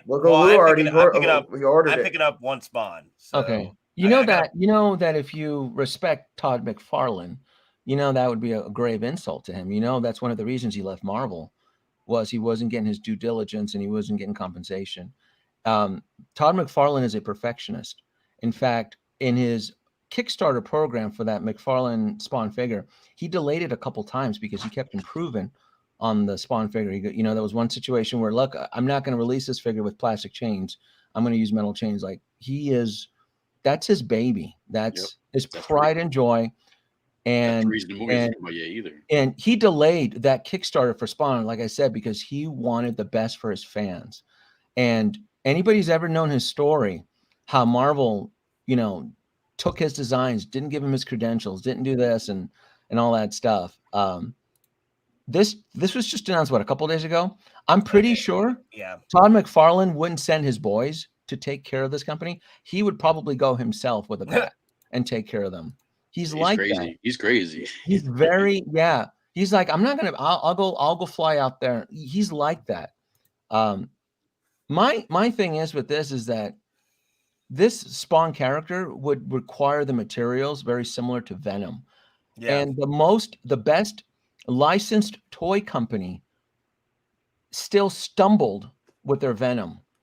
They still had issues. So the fact that the community wants to take a leap of faith on a schlocky fake version of Spawn. Well, actually, people do not want to take a leap of faith with this. I would not recommend it to anybody. Anybody that respects Todd McFarlane or his ideas or anything, I would definitely never encourage anybody to buy this. Yeah, Spawn's not that tall. Spawn's the same height. Like a little bit taller than that. If anything, he reads fan letters. He's on social media. You write him a very well-written letter, like, hey, Todd, I saw this company. I would really like for you to do something like this on your own, blah, blah, blah. He would do it. He's like that. Think about it. Sylvester Stallone is hawking his own figures on his own shop. Mm-hmm. Why can't Todd McFarlane do it? Plus, it'll be perfect. If anybody knows the character, it'll be him, which I'm assuming people in the community have already reached out to him and he is aware of this. So I would tell people, just wait. He's gonna get on this. He's wacky. I'm telling you. This is Todd McFarlane. There is a market for this. Like, people they want this. Yeah. They want this. And, it's all though. Well, no, not this particular. No, a proper 1/6 scale. They want. The only one was the Medicom was the only one that came up before. That one was approved by Todd, if I remember correctly. I don't know. Like I said, he got treated like, I don't know. His story is unique. He got treated like trash by Marvel. So I would don't complain to him. Just if you write him, because I know he reads. He tells people he reads the fan letters and all that stuff, and If you ask him to do it, he'll probably do it. He'll probably even do another Kickstarter. He doesn't mind doing Kickstarters, and plus, he's swamped. I mean, he has control of the DC line right now, and he's doing every DC character from here to Kingdom Come. So it's just he's busy, you know, and he's being plagued with productions just like everybody else. So my advice is I would just wait. But if you really want this and you really want to be disappointed, I say sure, go for it and back it up. Yeah. I can't imagine any third-party company doing a decent job on Spawn. That's yeah, I don't know. Well, so far they're down to a sort of bad start by making it too damn big. Compared to a 1/6 scale figure, because apparently this is a 1/6 scale figure next to a 1/6 scale Spawn, and I'm like, that's too big for Spawn. And then so he has that skin that's organic and rubbery. What are they going to use? Are they going to use fabric? See, I don't believe them. It'll be some. These production photos aren't gonna. I don't know. I would exercise. You know what? I would be very careful. How much are they asking for this thing? Like $300? $215, but $300 here in the States. Almost $325. 300 and a punch to the balls. I don't know. Punch to the balls. I don't know. There's so much good stuff right now. I don't know. I would just say be careful. If you really love Spawn, I don't know. If you really love Spawn, I wouldn't support it. If you really like what this guy, I mean, he's been through. This is his comeback. You know, he stumbled when he went sports. You know, he stumbled, early in the, was it mid 2000s when he started, he goes, I'm going to do baseball. I go, Todd, you're an idiot. Nobody cares for friggin' sports action figures. Everybody wants your figures and stuff like that. And then he went into sports and he started going cuckoo, and he statue-wise, his figures became statues basically. Yeah, his figures became statues. And then he went dark. Then he started doing that twisted Wizard of Oz where the chicks were being touched by dwarf. It was wacky. He just he's back. Tortured Souls thing from Clive Barker. Yeah. And what I remember him for and what I loved him for were the movie Maniacs.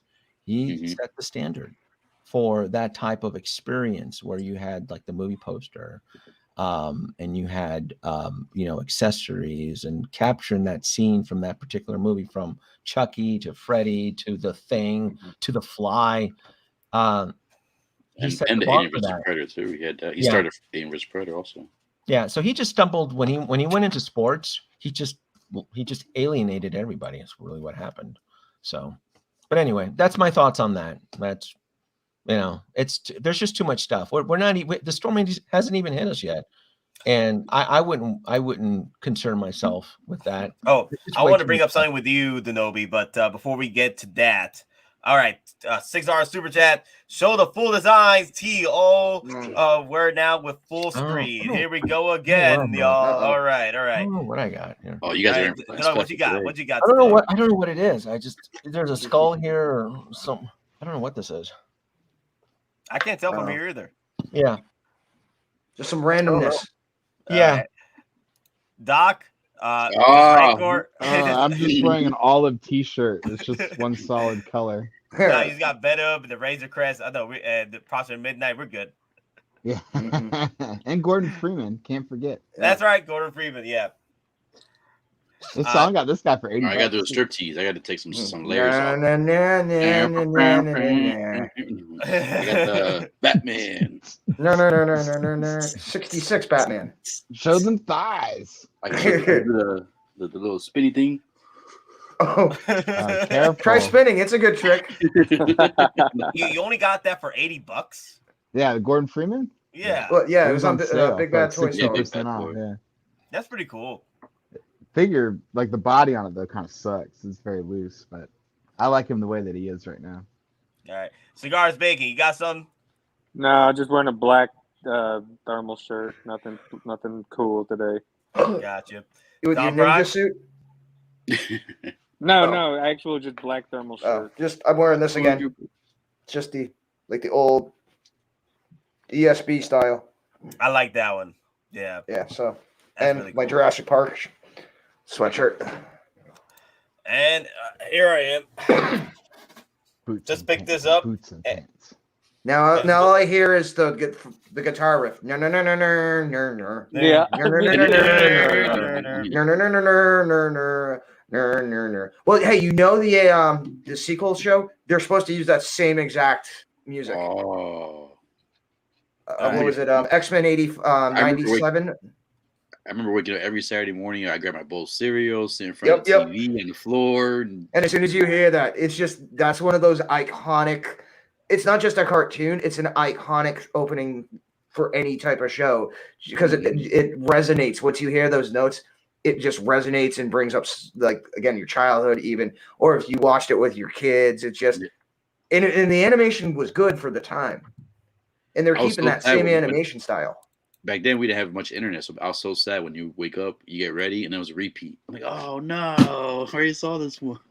Exactly. So, hey, Denobi, Bob Dylan was doing some research, and he has this list of his MMS hot toys so far, and here's the gaps. That's scary, isn't it?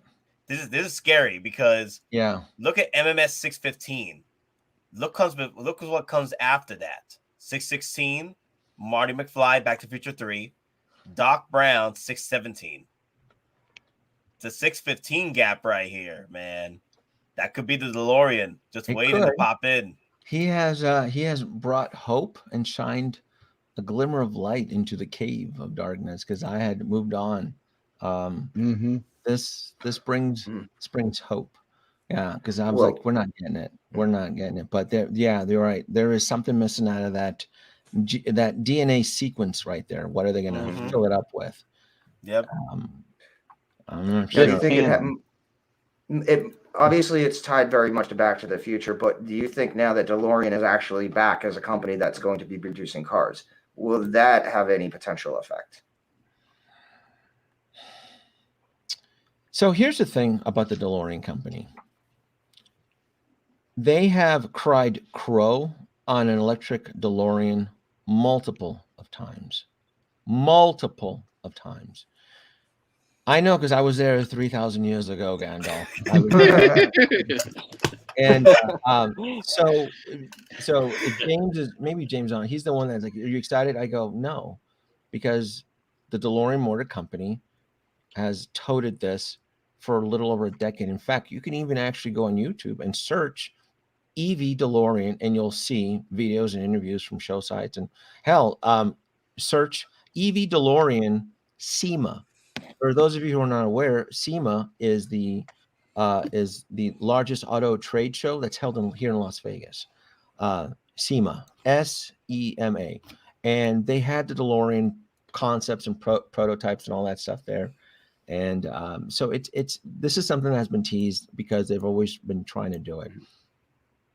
I would love to support it if it ever comes into fruition, but until then, I'll believe it when I see it because they've done it, I would say, at least 3 times that I can recall.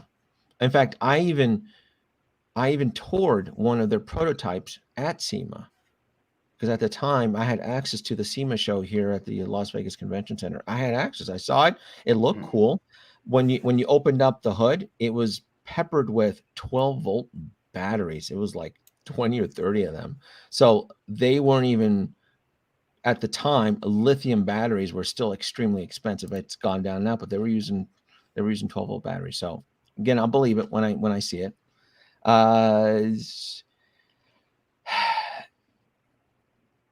Is there two? Wait a minute. Why does this list change here? I thought it was 615. Oh no, I moved it up because I was going to show Dark Spartan because he was interested. Does Hot Toys list vehicles on their MMS line? I don't have any. I'm not sure if it's a different out. No, they are because the MMS the Tumbler, the reissue, the Tumbler is at MMS 536. Yep, and then you got the Batmobile, and then the speeder bike. And you know, they're not known to create gaps in their MMS line. Yep. It could take them years, but they always end up filling it. So,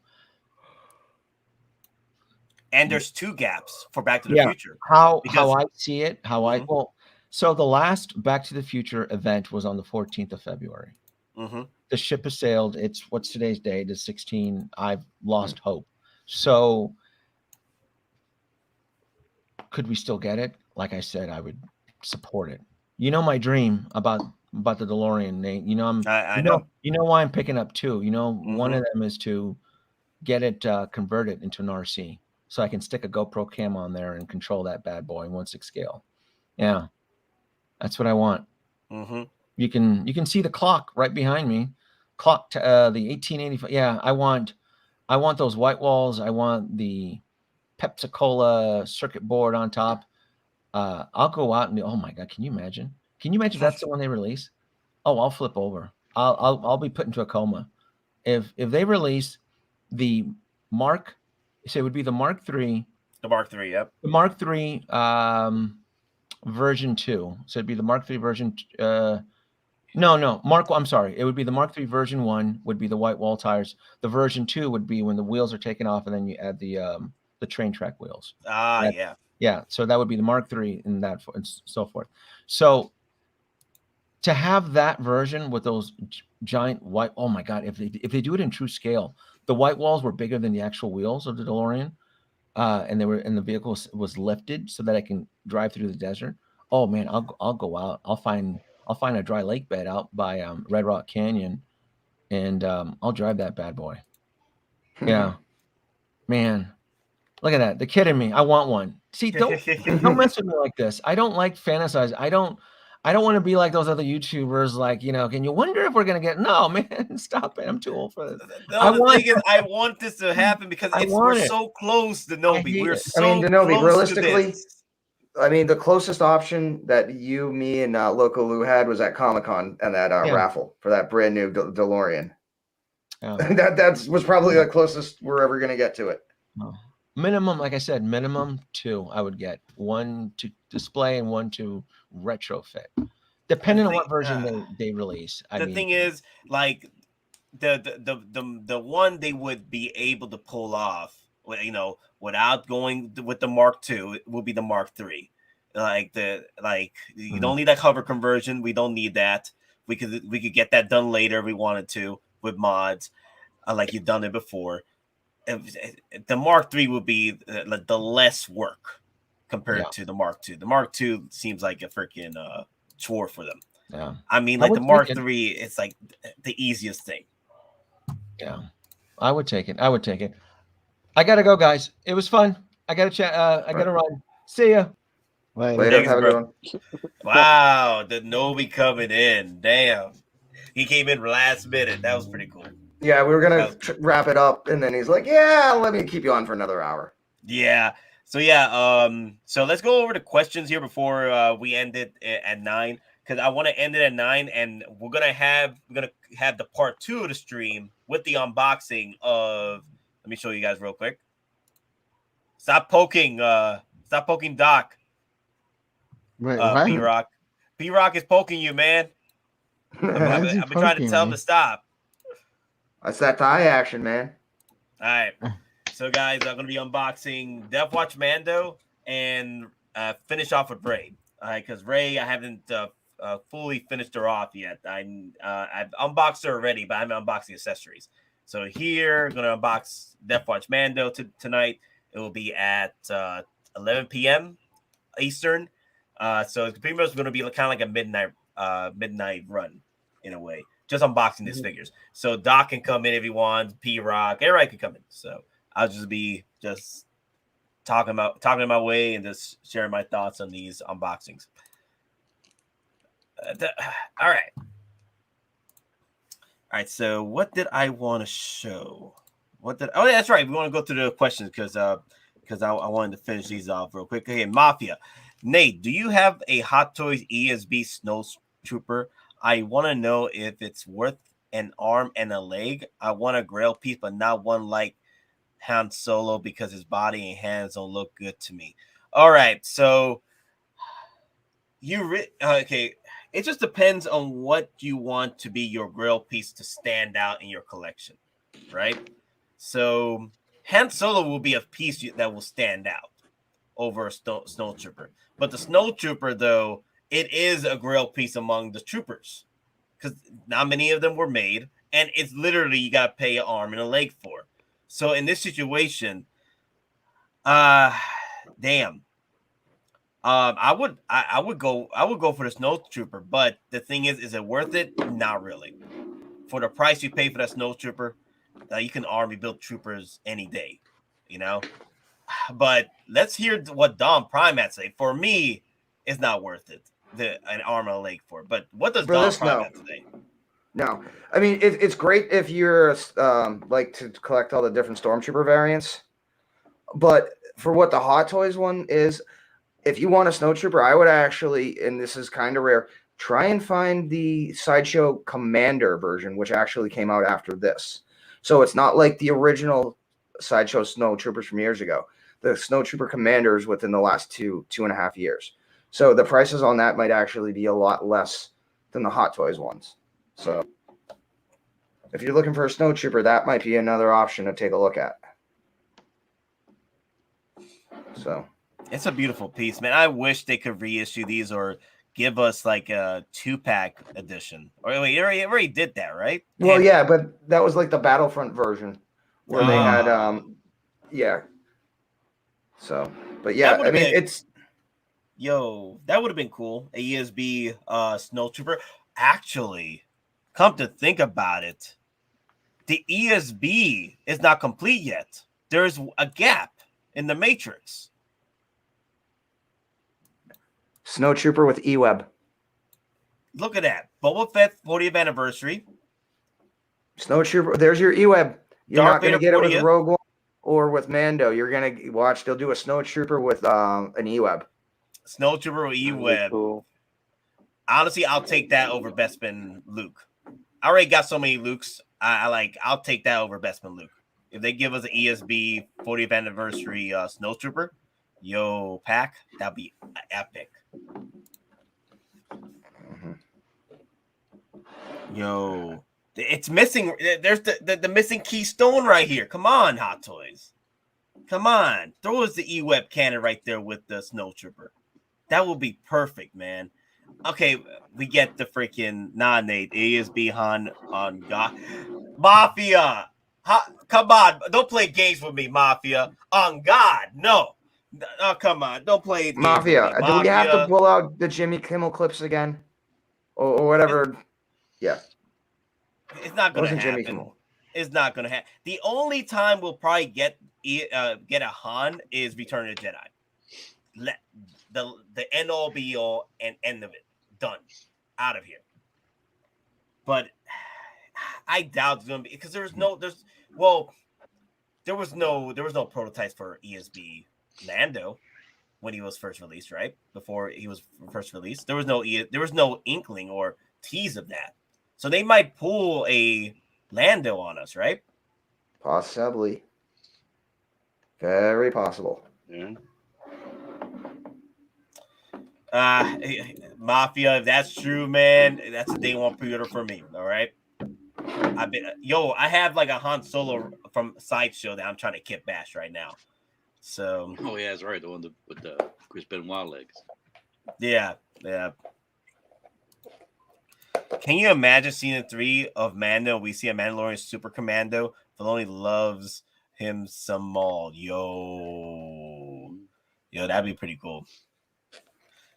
Let's see, 2023, we're getting Return of Jedi Han and Indiana Jones Raiders re-release and an old ass Harrison Ford. Damn. Damn. So, hey Doc, because he came in late, like, give me your thoughts about Spawn. Give me your thoughts of Cole. What the hell that guy's name is? I forget. The Black Water, Cull Obsidian, Dark Star. Yeah. I guess I'll start with Spawn because we don't have too much to say about Spawn.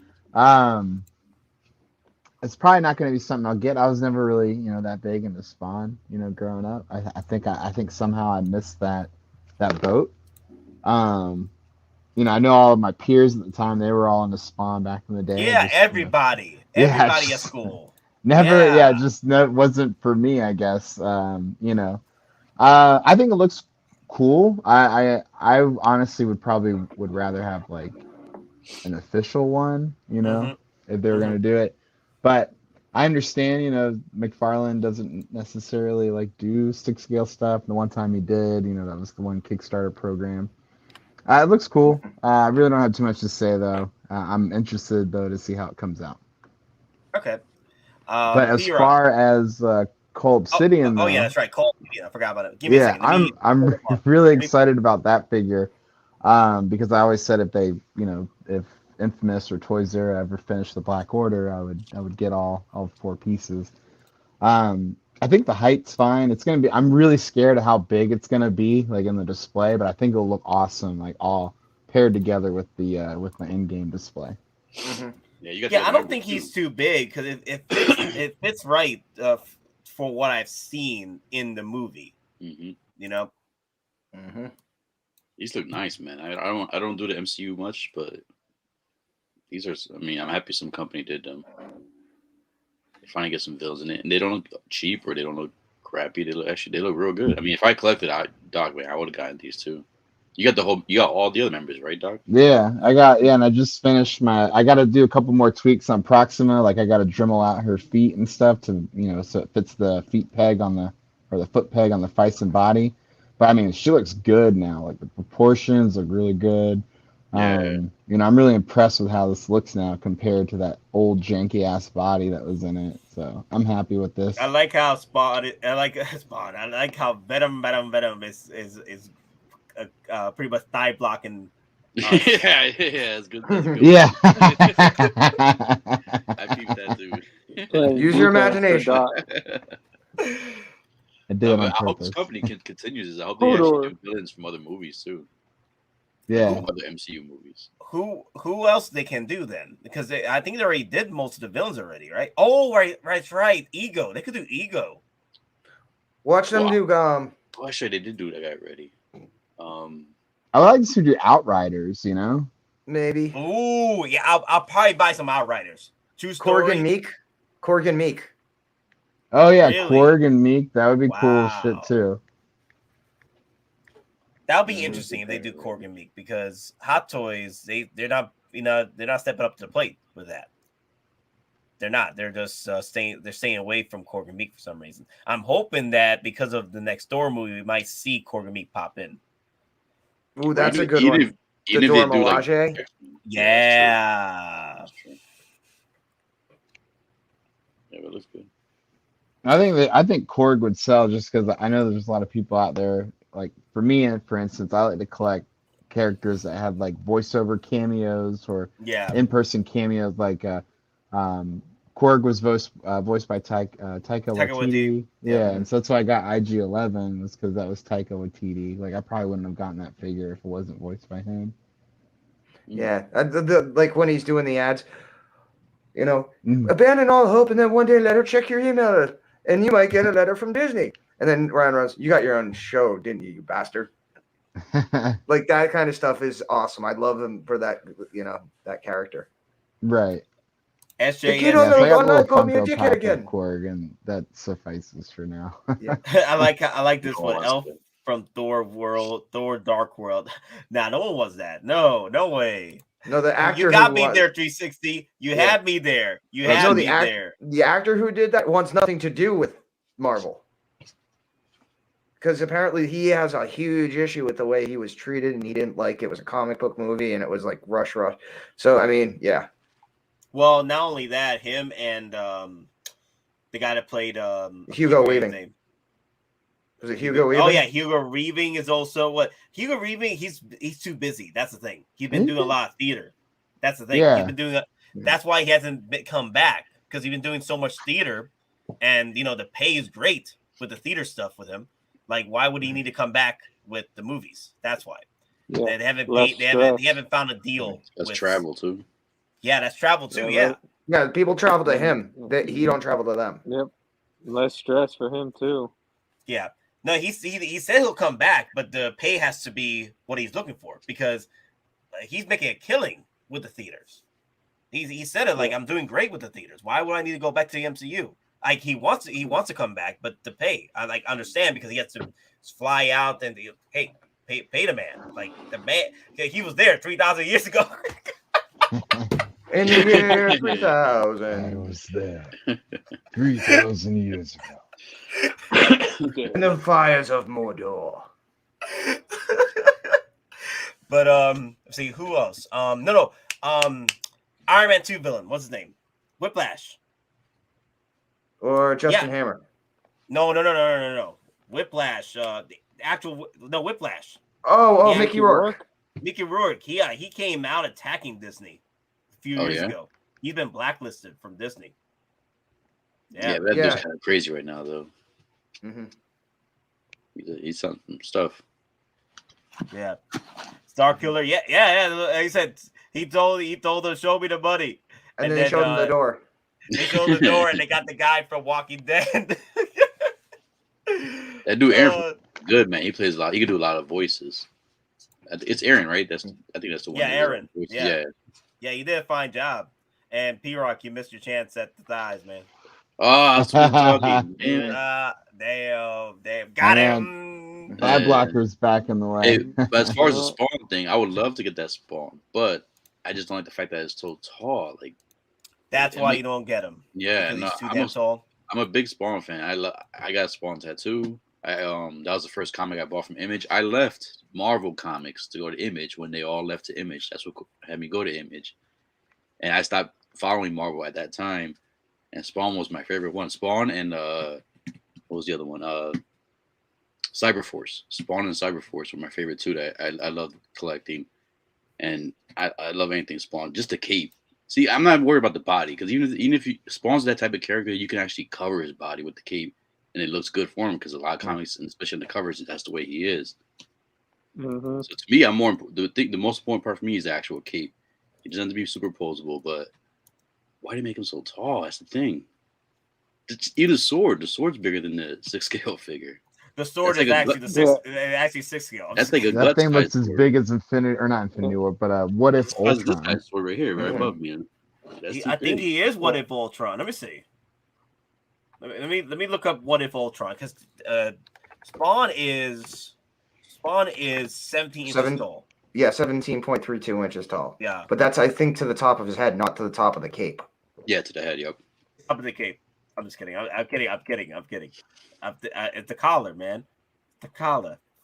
Come on, man. Popping collar. Yeah, there you go. My collar. Yep. Yeah, popping my collar, man. Pop a lock. And I agree with the Todd McFarlane. He's too much perfection, man. This movie hasn't come out yet because of that. He wants everything perfect, but he can't understand nothing is perfect. He can't do everything perfect. He's a perfectionist. He is. But it's holding back the movie, man. It's taking forever to come out. All right, so this is the that's like a javelin. Yo, I think the freaking Spawn figure with the javelin here is about that size. Maybe the top of the cape too, more likely. Yeah. Cause remember, this is only 39 centimeters, right? Yeah, I'd rather have the What If Ultron. Yeah, he is taller than Ultron. Oh, he's only 15 inches tall. So he's literally 2 inches taller, exactly. It's like they did the same thing with Kingpin. They pulled off. Yeah, that thing's gonna look ridiculous next to 6 figures. So he's about as tall as that freaking javelin. I think the javelin might. Well, is the javelin on the base? Oh, okay. I was gonna say, you know what? That javelin I think is like 17 inches. The javelin might be bigger than the figure. Both of them. Slightly. The javelin's huge as shit. Yeah. So that thing. I mean, if you go, just imagine 2 inches on the top of Ultron's head. Exactly. See, he's almost the same size as Kingpin. Small as 3/4 of a Kingpin. No. Kingpin is slightly taller. This is what we need to do. We need to have like a comparison video between Kingpin, Cull Obsidian, and Spawn. Who's gonna get all three? Like I'm getting Spawn, right? I'm getting Spawn. I'm getting Cull Obsidian. Who's gonna get Kingpin? Someone needs to get Kingpin. No one's gonna get Kingpin. Who's gonna get Kingpin? Quiet. Everybody's quiet. Like, Yeah, I'm not getting. It's for scientific purposes. We need somebody to volunteer. Every inch matters. And other things, yes, but not for Spawn. D-Rock, come on, take a thigh for the team, man. Take a Mm-mm. thigh for the team, bro. And you know me too. I gotta buy pairs. So if they do Spawn, I need a Violator. I need something to go with it. You gotta give me something else, especially at that size too. Yeah, but you imagine how tall their Violator would be then? Hey, I'll take it. Mm-hmm. Wait, bro. Can you imagine the Violator? That's okay. So if that's 17 inches, the Violator is gonna be 25. But yep, about 24. No, more than that. If they're gonna do that, they'll probably go like 28 to 29. Well, that'd be like the crouching pose. That'd be the crouching pose. And if you could put his legs straight, then yeah, it'll probably be like about 30. You remember the hands, Rancor. Yeah, the Rancor. Rancor. 27 inches with hands fully extended. Can't believe they lied to us about that. That's the thing, though. Like, I understand where Denobi's coming from, and I get that HasLab would have perfected the Rancor, but I hated the fact they lied about the height. You know, that was one of the things that put me at the edge. But other than that, maybe they could have. Maybe they could have fixed it up. But all right, guys, I want to end the stream now because I want to take a break before I do the unboxing. I want to I haven't slept since 3 in the morning today. So I want to at least take a nap before I start this next stream. So, I need to eat dinner. Mm-hmm. Yeah, get some rest. Work on myself before I do the next stream in the next 2 hours. So I might push it to 12 so I could like at least get a full hour of sleep and maybe an hour and a half. You know, but yeah, I think I'll switch the stream to 12 a.m. There you go. Midnight Run, guys. Midnight Run unboxing of Ray and the Death Watch Mando. All right. But, all right, guys. Anything else you guys want to say before we head off?